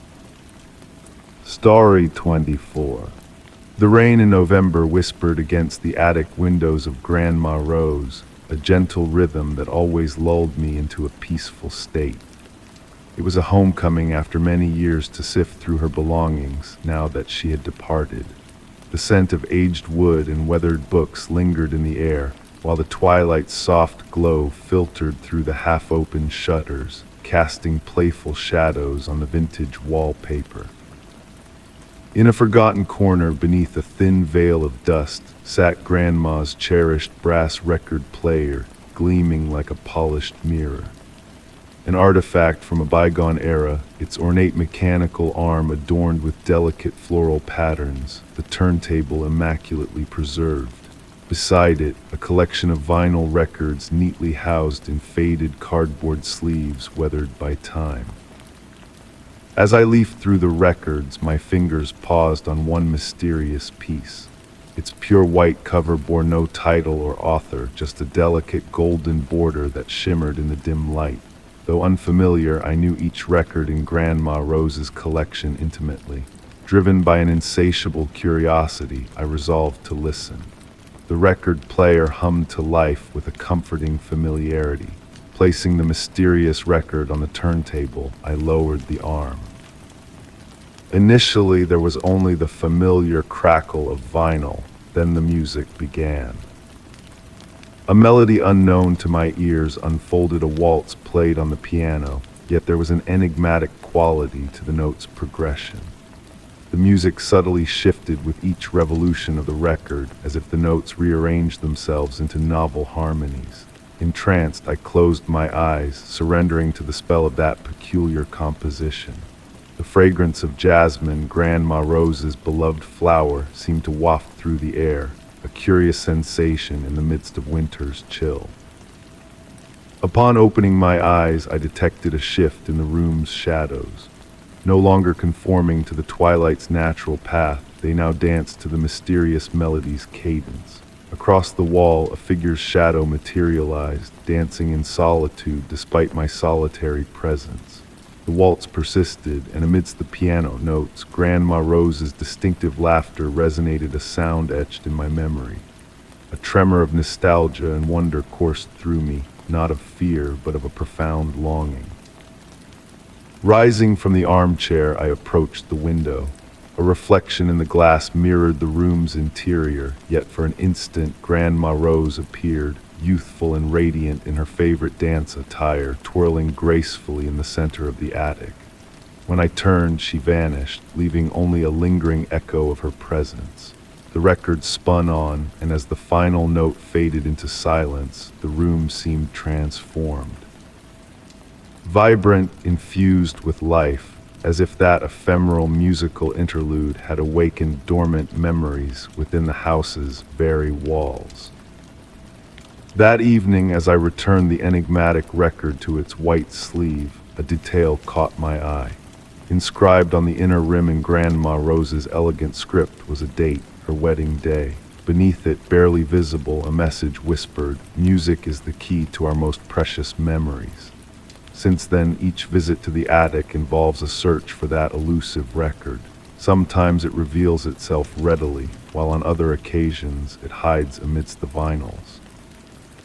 And with every listen, the melody subtly shifts, offering endless variations of a singular memory. The nature of this gift, whether a tribute to Grandma Rose or something more mystifying, eludes me. Yet one truth remains steadfast. On rainy evenings, when the record player spins that cryptic melody, the attic brims with a subtle enchantment. For fleeting moments, the boundaries between past and present, reality and memory, blur like the delicate surface of an aged photograph. And perhaps in those timeless instants, Grandma Rose twirls in an eternal waltz, forever young, forever joyful, in an eternal dance of remembrance. Story 25. In the deep hush of the night, a delicate melody drifted through the air, stirring ripples of tranquility. Wrapped in my cherished armchair, a woolen blanket draped over my knees, and a forgotten cup of chamomile tea resting on the nearby table, I lifted my gaze from the book in my hands. The notes, soft as snowflakes, carried a haunting familiarity, like a whisper from a half-remembered dream. It was the piano, its ethereal music weaving a tapestry of unknown tunes that tugged at my heartstrings.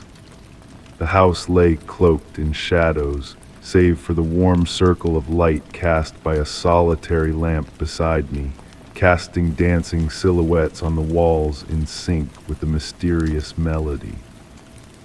With a gentle rustle, I rose from my seat, the blanket slipping to the floor as I trod softly across the wooden floor towards the living room window. Outside, the night lay still, cradled by the silvery glow of the full moon that bathed the garden in its celestial light. The trees swayed in a silent dance, their forms etched against the luminous backdrop. No stir of life emanated from the neighboring homes, all veiled in the same nocturnal cloak. Yet the music persisted, a spectral presence that seemed to beckon from all directions and none. I ventured through the dim corridors, each room a threshold to the elusive melody that morphed and shifted with my every step. In the kitchen, it whispered from the living room. In the living room, it echoed from the stairs. On the stairs, it descended from the upper floor. A hypnotic waltz of sound and silence guided my nocturnal journey through the familiar spaces of my abode. At last I ascended to my bedroom, where the door stood ajar, a sliver of moonlight casting intricate patterns upon the floor through the gossamer curtains. The music swelled clearer now, beckoning me closer to its source. Pausing at the threshold, I beheld the room bathed in a soft glow. My grandmother's old music box, long untouched on the bedside table, spun its ballerina in a graceful pirouette, casting a spectral shadow on the wall. The melody it emitted mirrored the ethereal strains that had lured me here, only amplified, as if the room itself had become a resonant chamber of sound. Approaching with bated breath, I reached out to touch the music box, its surface radiating a gentle warmth that belied its cold exterior. The ballerina, a miniature replica of my grandmother, twirled with a haunting elegance, her porcelain face now bearing a striking resemblance to the beloved matriarch. Her eyes, fixed upon mine, held a silent communion, and the melody transformed into a lullaby from my childhood, a soothing balm to my restless soul. Enveloped in a cocoon of nostalgia and peace, I stood transfixed as the music caressed the room, gradually ebbing like a tide receding from the shore.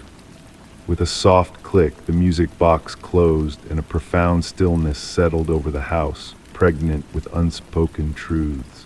Descending to my armchair below, I retrieved the fallen blanket, wrapping myself in its comforting embrace. The book lay open, its pages a silent testament to my interrupted reverie, for my thoughts now lingered on the enigmatic music box and the grandmother it immortalized. I pondered the untold melodies imprisoned within its silent mechanism, waiting for a moment of serendipity to unfurl their secrets. Since that fateful night, when the house slumbers in profound quietude and the moon casts its silver gaze upon the garden, a familiar strain of music drifts through the rooms. No longer do I seek its origins. Instead, I close my eyes and surrender to its haunting embrace, for some mysteries are not meant to be unraveled but simply cherished in their enigmatic beauty.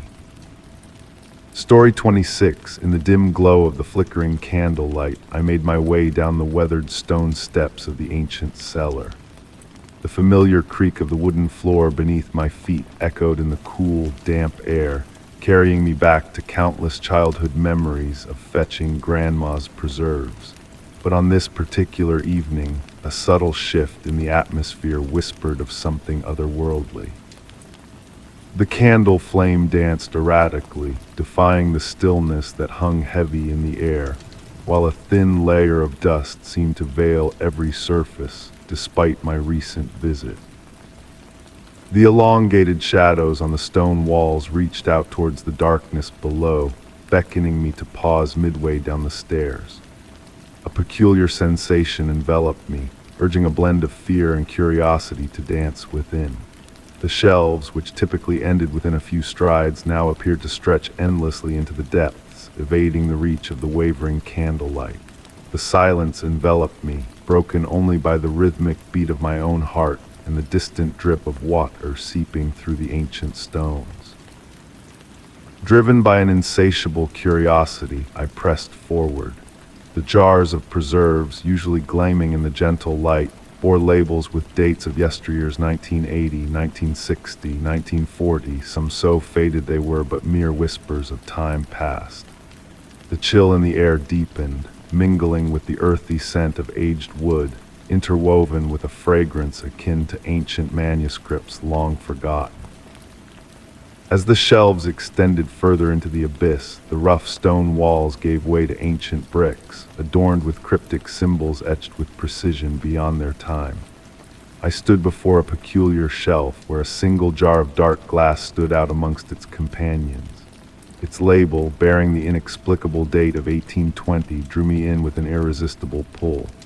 Trembling, I lifted the jar, and within the cellar's hush, a faint whisper, a mere echo of time unfolding, brushed against my senses. Turning slowly, I caught a glimpse of blurred figures shifting in the darkness, like wisps of memories yearning to take form. Sensing it was time to retreat, I pivoted towards the stairs, only to find the distance I had traversed inexplicably multiplied. The light at the staircase summit now a mere speck in the vast expanse below, akin to a distant star in a lightless sky. With measured steps I ascended, each footfall a reassurance of reality amidst the surreal. The jars on the shelves shifted once more, reverting to their familiar forms, the dates growing more current, the walls returning to their original state. The jar from 1820 remained in my grasp, a tangible reminder of the inexplicable journey. Upon reaching the top, the warm glow of the kitchen welcomed me back, cradling me in its comforting embrace. Placing the jar on the first step, I cast a final glance into the cellar's depths, where a fleeting movement hinted at the bending of time itself. Sitting in the kitchen, cradling a cup of tea, I pondered the events of that evening. The jar now bore a simple label, Blackberry Jam 2023, yet its contents exuded a scent that transcended the ordinary, a fragrance of time, ancient and sweet, evoking memories of bygone days. Since that mysterious encounter, every descent into the cellar stirs a sense of anticipation, a silent invitation to unravel its temporal secrets. Though the stairs remain unaltered and the preserves line the shelves as before, there are moments when the dim light and profound silence hint at the cellar's hidden depths, poised to reveal more of its enigmatic allure. Perhaps one day I will summon the courage to venture down that infinite corridor once more, to unlock the mysteries that lie at the threshold where time loses its grasp on reality and the secrets of the past intertwine with the present. Story 27. The rain cascaded down onto the roof of the old house, playing a lulling tune that intertwined with the stillness of the night. Nestled in my beloved armchair, cradling a cup of now-cool chamomile tea, I found myself entranced by the soothing symphony of nature's percussion. Amidst this serene ambience, a subtle aberration piqued my curiosity, a faint, almost ethereal sound that harmonized with the rain's gentle cadence, delicate footfalls echoing from the depths of the basement. Initially, I dismissed it as the house settling, an expected symphony of creaks and murmurs that often graced ancient abodes.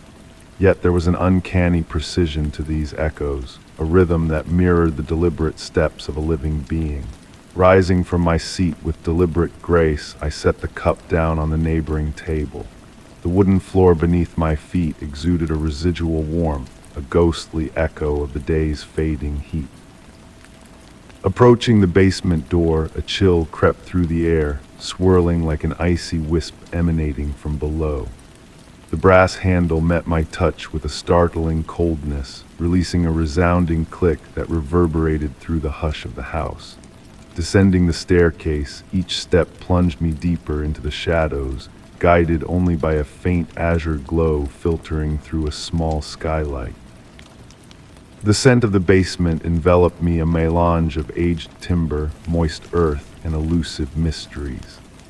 Lightning illuminated the room sporadically, casting dancing shadows that lurched with the rain's tempo. It was then that I spied something amiss. Faint, moisture-laden footprints adorned the dusty floor, a spectral trail as if a watery visitor had treaded in circles at the room's heart. Intrigued, I drew nearer to the enigmatic imprints, seeking their origin in vain. As my gaze lingered, a subtle motion in the farthest corner drew my focus. Within the darkest recesses, an unseen presence stirred, moving with deliberate languor.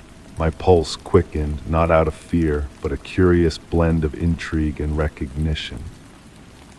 Advancing towards the shadowed corner, the air grew colder, the phantom footsteps resuming their ethereal dance. No longer localized, they encircled me, a ghostly procession echoing from all corners of the chamber. It was then that I discerned a peculiar pattern in the floor's damp hieroglyphs, a spiral coiling towards the room's center. As my eyes traced the spiral's arc, I noted the freshest prints, glistening with moisture as if freshly minted. Time seemed to suspend as I stood transfixed, watching as the traces slowly dissipated, fading into the frigid air. The phantom footfalls dwindled, melding seamlessly with the rain's ceaseless descent outside. Ascending the stairs once more, a profound tranquility enveloped me, a sense of witnessing an ancient, enigmatic ritual that transcended time in the house's depths. That night, as I readied for slumber, the rain's melody had transformed. No longer a mere downpour, it echoed the rhythmic cadence of unseen footsteps below. Drifting into sleep, I pondered the possibility of the phantom footfalls returning, and whether I would muster the courage to confront the elusive presence shaping those ghostly footprints in the dust. Story 28, the grandfather clock in my study told midnight with its familiar deep resonance, each chime rippling through the still air like gentle waves on a pond. I sat in my weathered leather armchair, a book worn with age resting in my lap, while the rain whispered softly against the window panes. The old house sighed and settled around me, its ancient wooden frame easing into the hush of the night. My gaze wandered to the hallway door, its dark timber illuminated by the warm glow of my reading lamp. Tonight it held a subtle difference, though I couldn't quite grasp what had shifted. Perhaps the brass handle gleamed with a new sheen, or maybe the grain of the wood had subtly altered. Despite living here for 15 years, this door now felt strangely foreign to me. Standing up, I carefully marked my place in the book with a silk ribbon and felt the cool floor beneath my slippers as I approached the door. The air grew colder as I neared, as if a breath of winter had seeped into this corner of my home. My hand reached out to the handle, and to my surprise, it was warm to the touch, a stark contrast to the chill surrounding it.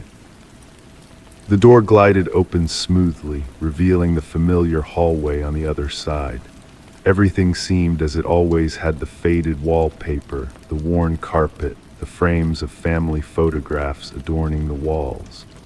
Closing the door, I chuckled softly at my own imagination, attributing the oddity to an overactive mind influenced by my recent readings of mystery novels. That night, my dreams were filled with doors appearing and vanishing in impossible locations, each bearing the same warm brass handle as my hallway entryway. Morning arrived, and I carried on with my day, scarcely sparing a glance for the door as I passed through it. But as dusk settled in, a peculiar sight caught my eye. The door's hue seemed to have lightened, as if it had aged decades overnight. The brass handle now bore a patina that hadn't been there previously. Drawing closer, I examined it with a newfound scrutiny. The wood had indeed changed, displaying a lighter shade and an unfamiliar grain pattern. Even the hinges had shifted color from iron black to a burnished copper. Night after night, the door underwent subtle metamorphoses, aging and rejuvenating, its features evolving in intricate ways.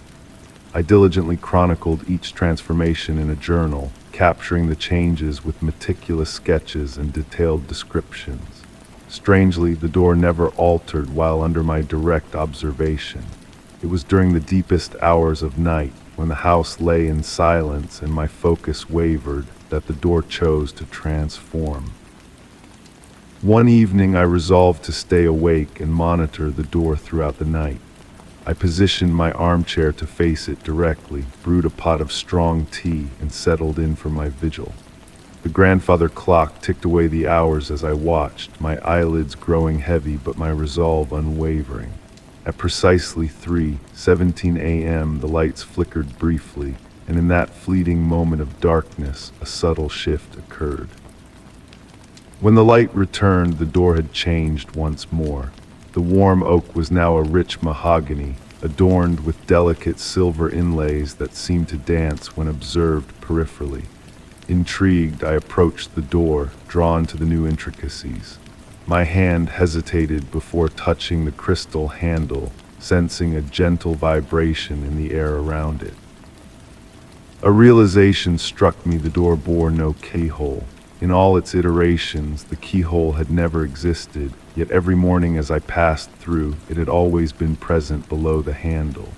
This detail puzzled me, for I was certain of its existence. I scoured my journal entries but found no mention of the keyhole. Had I overlooked such a fundamental aspect, or was there a deeper mystery at play? Now, as twilight descends each evening, I ponder the enigmatic door and its nightly transformations. Occasionally, I catch fleeting glimpses of other hallways beyond the threshold halls adorned with different carpets, wallpapers, and photographs. Yet whenever I open the door, it reveals only my familiar hallway. The temptation to rearrange the photographs lingers, a desire to ascertain the truth of what lies beyond. But an unspoken caution holds me back, a whisper from the recesses of my mind warning against delving too deeply into the unknown spaces between perception and reality. The door continues to change, each night unveiling a new variation. I have grown accustomed to its silent evolution, even finding a strange comfort in its shifting forms. Sometimes I wonder if it is the door that transforms, or if it is my perception that alters with each viewing. Perhaps both are true, or perhaps neither.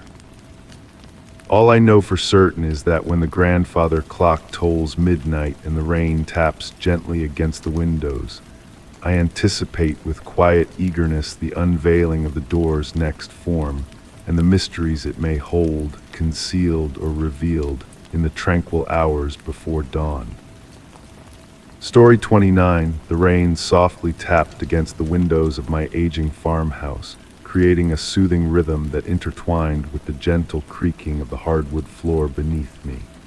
It was an autumn evening when reality and dreams seemed to blur together seamlessly. The leaves outside swayed in the darkness, casting ever-shifting shadows on the hallway walls through the misty glass panes. Nestled in my cherished armchair, holding a cup of now-cool chamomile tea, I idly watched as the glow from the floor lamp formed a radiant circle on the ground. There was a subtle change in the air that night, a mysterious feeling that lingered in the silence. The atmosphere felt thicker, the house's hush almost palpable. Slowly, I stood up, lured by a flicker of movement caught in my peripheral vision. The hallway leading to the bedrooms appeared elongated, as if stretching beyond its usual boundaries. The shadows in the corners seemed deeper, denser, almost alive.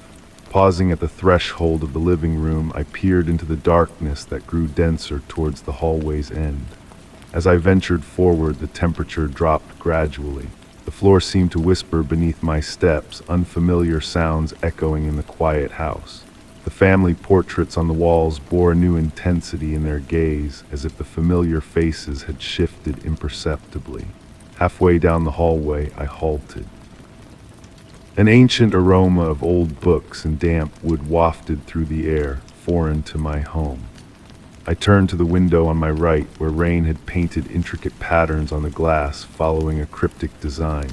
And there it was, a shadow darker than the rest, moving fluidly along the opposite wall. It had no tangible source, possessing a solidity akin to condensed mist. The shadow glided with a graceful, almost hesitant motion, sensing my presence.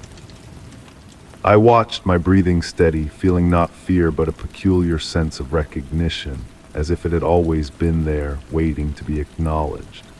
The shadow paused by the guest room doorway, taking on a vaguely human form. Stepping closer, it seemed to respond to my proximity, wavering slightly. The rain's patter turned into a constant murmur, as if conveying a message. Straining my ears, I almost discerned words in an unfamiliar yet oddly understandable language. The air grew cooler around me, a refreshing chill like silk on a warm night.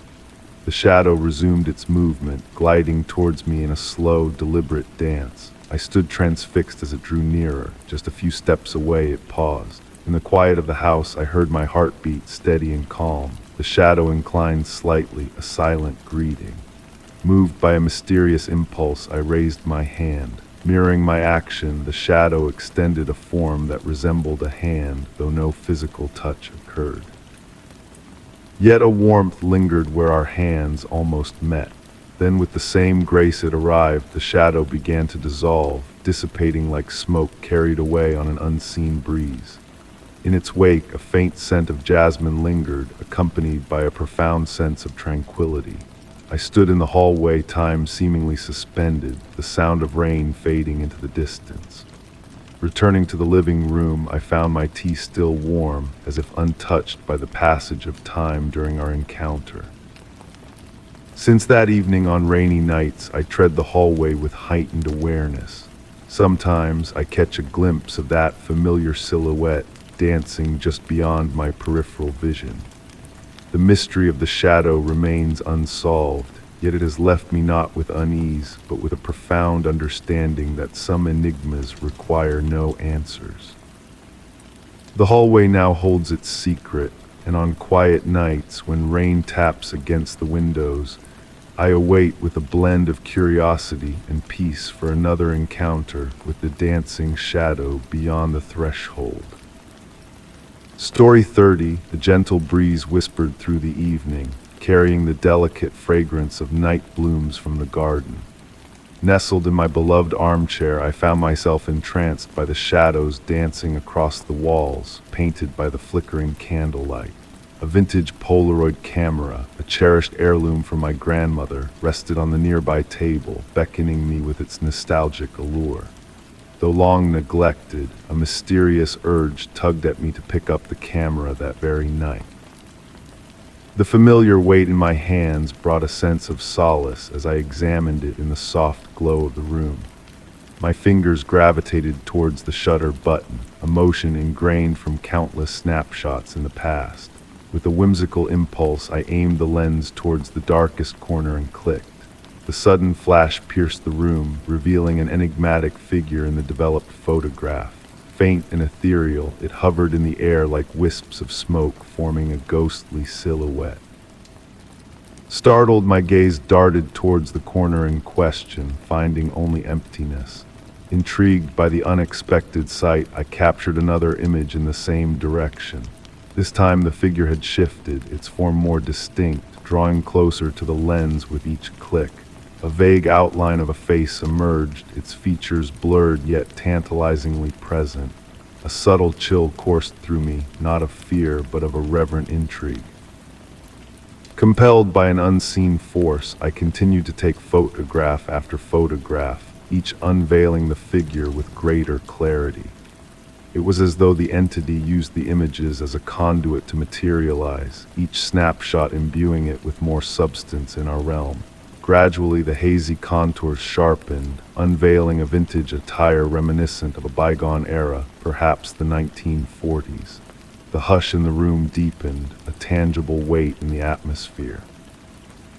The air grew dense, charged with an invisible presence that stirred my senses. The room's temperature seemed to dip, the candle flame flickering without a breath of wind.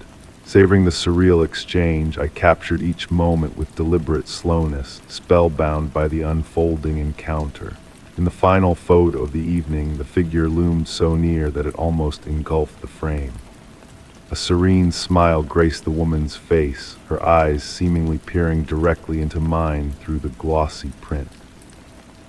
A haunting familiarity washed over me, stirring dormant recollections from my childhood. Setting the camera aside, I retrieved an aged photo album, hands trembling imperceptibly. Leafing through the yellowed pages, I unearthed a portrait of my grandmother as a young woman, taken with the very same Polaroid. The mirrored smile in the photograph mirrored the one captured in the last image. Arranging the photos chronologically on the table, a silent narrative unfolded, bridging two worlds through the lens of the vintage camera. I refrained from attempting to replicate the enigmatic experience, and the Polaroid found its resting place on the shelf once more. Even now, on tranquil evenings suffused with the golden hues of twilight, I revisit the photos. At times, the smile in the images appears to subtly shift, as if my grandmother is imparting a message. In those fleeting moments, the boundary between memory and reality thins to the delicate surface of a freshly developed Polaroid. Story 31. In the quiet of the old family home, raindrops tapped a soothing lullaby on the roof, guiding me through the remnants of my grandmother's legacy. Nostalgia hung heavy in the air, mingling with the fragrance of aged wood and dancing dust particles bathed in the warm hues of the setting sun filtering through the delicate curtains. Each item I unearthed seemed to whisper forgotten tales of days gone by, painting vivid memories in my mind. Among the final boxes, nestled like a hidden treasure, was a weathered photo album bound in dark leather. Its corners worn, yet the material retained a softness only time could bestow. Placing it gently on the antique oak table, my fingertips traced its surface, feeling the faint scent of mold and aged paper wafting from its pages. Black and white photographs unfolded a tapestry of family moments, weddings, birthdays, lazy summer days. Smiling faces of elder kin stared back at me, echoing resemblances through the generations. The rustle of turning pages harmonized with the rain's gentle rhythm on the window panes. Pausing at a photo captured in the garden on a sun-drenched afternoon, I spotted my grandmother, radiant in her floral dress, surrounded by her siblings at a table. Sunlight painted soft shadows on their joyful faces, yet a lone figure stood apart, a mystery veiled in a light dress and wide-brimmed hat, eluding recognition. This enigmatic presence had never found a place in the family lore shared during festive gatherings. Carefully lifting the photograph, I discovered a date inscribed in my grandmother's elegant script on the back, summer 1956. A solitary marker, revealing nothing of the mysterious woman's identity. A chill breeze swept through the room, nudging the curtains into a dance. Twilight descended, casting a hazy veil over the surroundings as I illuminated the room with an aged table lamp, casting a warm, inviting glow. Examining the photo anew under the lamplight, a disquieting detail emerged. The unknown woman's shadow defied the natural order, diverging from the others as if bathed in an alternate light source. A shiver traced my spine, recalling a hushed conversation between my mother and aunt, recounting the tale of a transient woman who had vanished without a trace, leaving behind unanswered questions. The rain's cadence intensified, weaving a hypnotic spell as I delved deeper into the photograph. The mysterious figure seemed to sharpen in focus, the rest of the scene blurring into obscurity. A message lingered in the air, waiting to be deciphered, a secret veiled within the frozen moment captured on film. Turning the photo, a faint inscription in the corner caught my eye, barely visible words etched with ghostly pressure. "She always sees." Returning the photo to its place in the album, I left it slightly ajar, drawn to the hidden narrative it held. How many untold stories lay dormant within these walls, how many mysteries concealed in the folds of time. Night settled around the house, cloaking it in a tranquil embrace as I sank into an armchair by the window, the album resting on my lap. Lost in contemplation, questions swirled in my mind. Who was the enigmatic woman? What secrets did she guard? Did her unseen gaze linger still? With a sense of curiosity and trepidation, I left the album open on the table, bathed in the soft lamplight, its pages whispering untold secrets. As I readied for bed, stealing a final glance from the doorway, a flicker of uncertainty crossed my mind. Had the figure in the photograph shifted, as if acknowledging my presence, or was it merely a trick of light and shadow, concealing a mystery destined to remain entombed within the aged pages of a cherished family album? Story 32. The night held its breath, a symphony of gentle whispers merging with the rain's rhythmic drum on the rooftop. Stirred from slumber once again, a familiar yet different scene awaited me. A mysterious artifact sat upon the nightstand, bathed in the soft moonlight seeping through the curtains, a weathered brass key, adorned with intricate designs. Unfamiliar to my memory, it exuded a sense of belonging that resonated deep within me, as though it had always been intertwined with my existence. The key's touch sent a chilling sensation through my veins, its weight defying its modest size, bearing the aged patina only time can bestow upon objects. In the dim glow, I observed its unique design, smooth, lacking the jagged teeth of modern keys or the worn grooves of antiquity. Floral patterns intertwined with cryptic symbols, hinting at a forgotten language. Compelled by an unexplainable urge, I rose from bed, guided by the key's subtle, bluish radiance that pierced the darkness. The house felt altered in the night, shadows transforming familiar spaces into uncharted territory.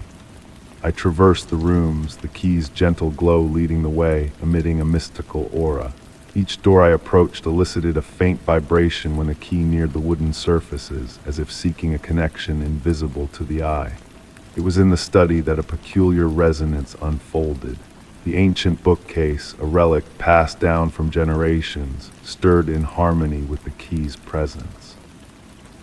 As I traced the key along its edges, a melodic hum filled the air, resonating from the depths of the forgotten past.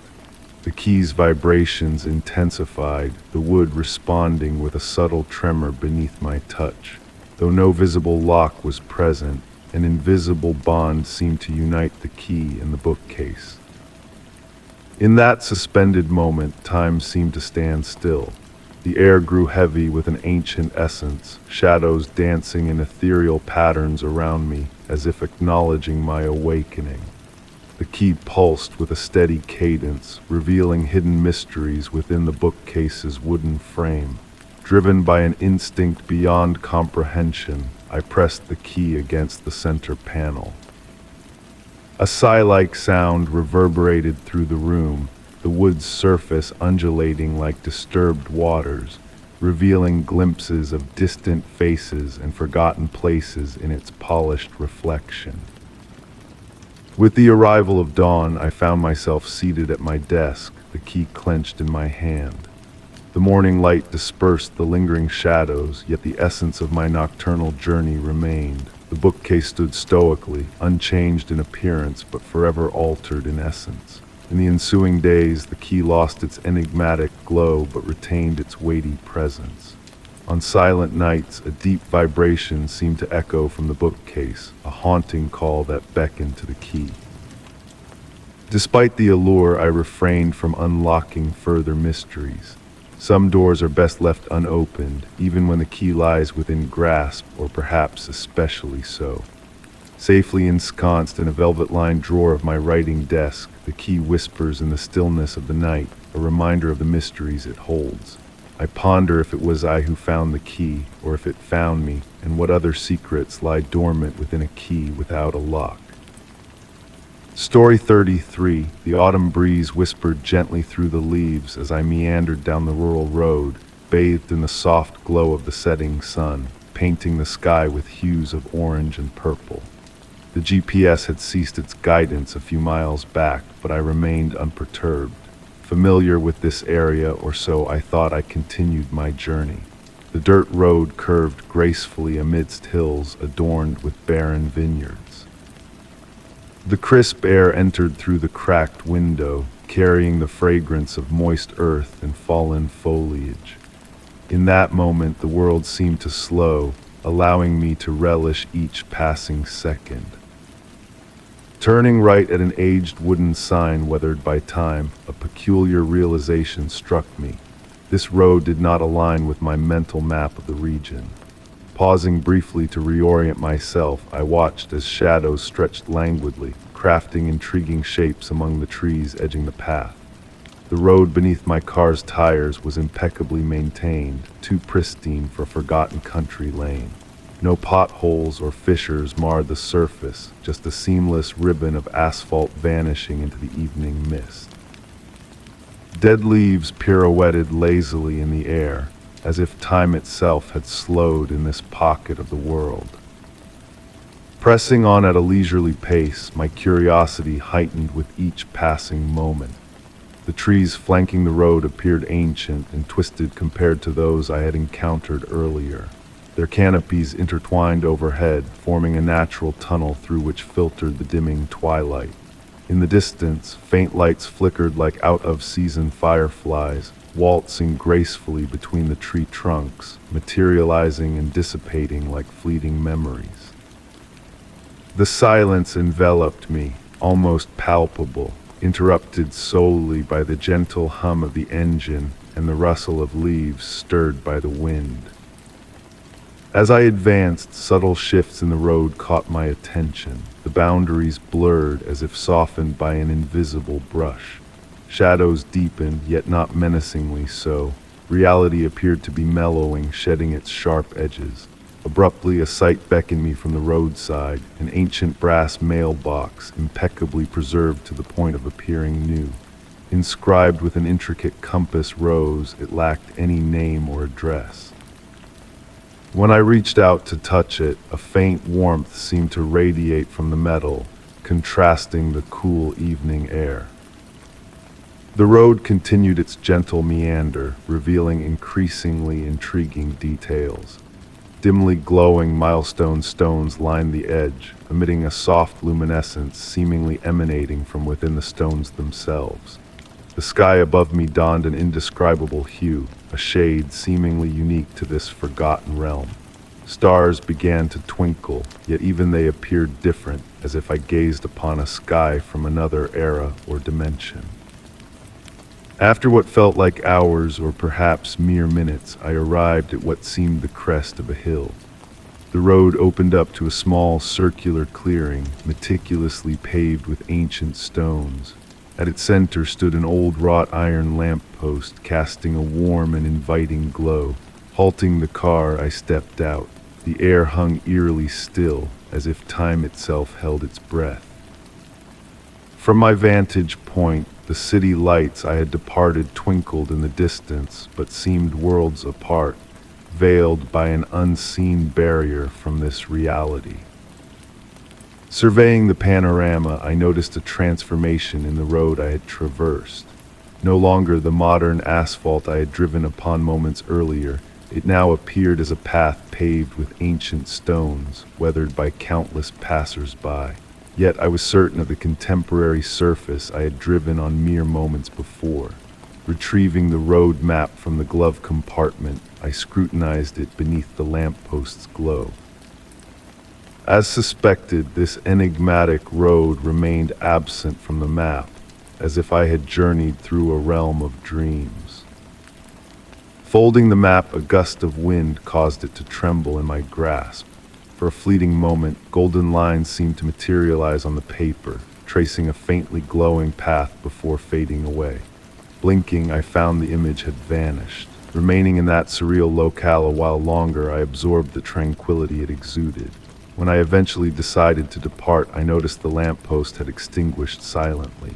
Ahead, darkness cloaked the road, yet an unspoken assurance nudged me to continue homeward. As I drove towards the city, I glanced repeatedly in the rearview mirror. The lamppost had rekindled, its light waning as I distanced myself. A golden shimmer danced in the air, as if stardust had been scattered upon the road unmarked on any map. In the days that ensued, I endeavored to rediscover that road. Hours were spent traversing the countryside, exploring every fork and pathway.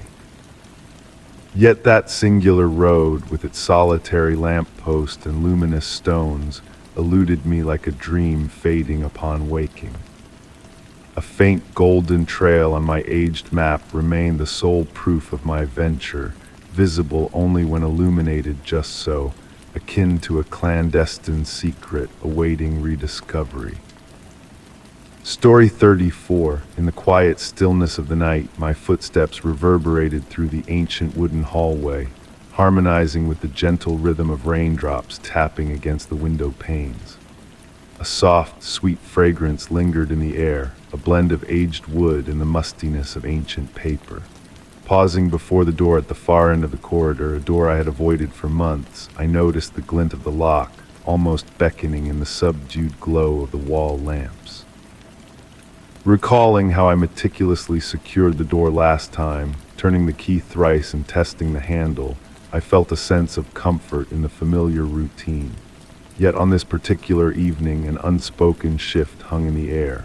The space around the door felt cooler, a fine film of dust veiling the brass handle in intricate patterns that seemed to dance in the dim light. Intrigued, I drew closer, observing the concentric circles etched by invisible hands in the settled dust. Placing my palm against the door, a subtle warmth emanated from the wood, a curious warmth in contrast to the closed-off room's expected chill. Leaning in, I strained to catch any sound, any hint of life beyond the door. In the hush, a faint, distant exhale brushed against my senses, like the tranquil breath of a slumbering soul. Retrieving the key from the folds of my robe, I found it curiously warm to the touch. With deliberate care, I inserted it into the lock, each movement deliberate, mindful of the quietude. The key slid in smoothly, yet as I attempted to turn it, a resistance met my efforts, as if the lock itself resisted my intrusion. My heart quickened, not with fear, but with a blend of curiosity and anticipation, a sense of unveiling an unknown truth. Turning the key in the opposite direction, it yielded with a soft click. Slowly, I pushed the door open, and a wave of warm, fragrant air greeted me, redolent of freshly brewed vanilla tea. Moonbeams filtered through sheer curtains, casting a silvered glow upon the room. Everything appeared unchanged, yet subtly transformed. Books on the shelves seemed to form cryptic patterns. The velvet armchair nudged closer to the window, an empty cup resting on the table, an object I had no memory of placing there. Approaching the mahogany desk, my fingers trailed across its surface, disturbed dust revealing ephemeral traces of vanished words. Beside the inkwell lay a yellowed sheet of paper, bearing a lone sentence penned in a script resembling my own, though unfamiliar. Time flows differently here. As I read those words, a strange calm settled within me, my breath synchronizing with the gentle dance of the curtains, devoid of any breeze. The room pulsed with a silent vitality, a symphony of whispers too faint to discern. Nestling into the plush armchair, I caught a fleeting glimpse of a blurred figure in the window's reflection, a mere trick of light, vanishing upon closer inspection. Eyes drifting shut, I succumbed to the room's embrace, a momentary lapse in awareness.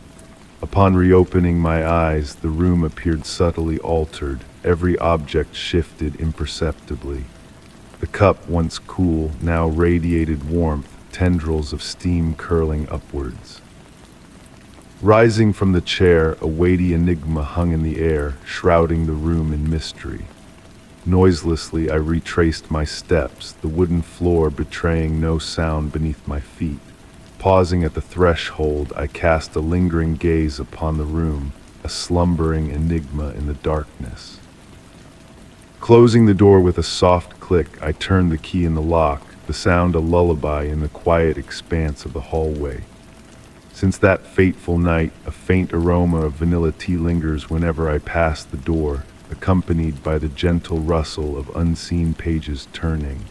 Though the room remains unexplored, its secrets veiled in silence, I sense its clandestine existence, a realm best left undisturbed.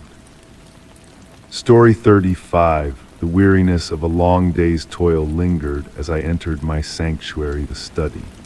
An amber glow from the desk lamp painted soft shadows on the walls adorned with shelves of books.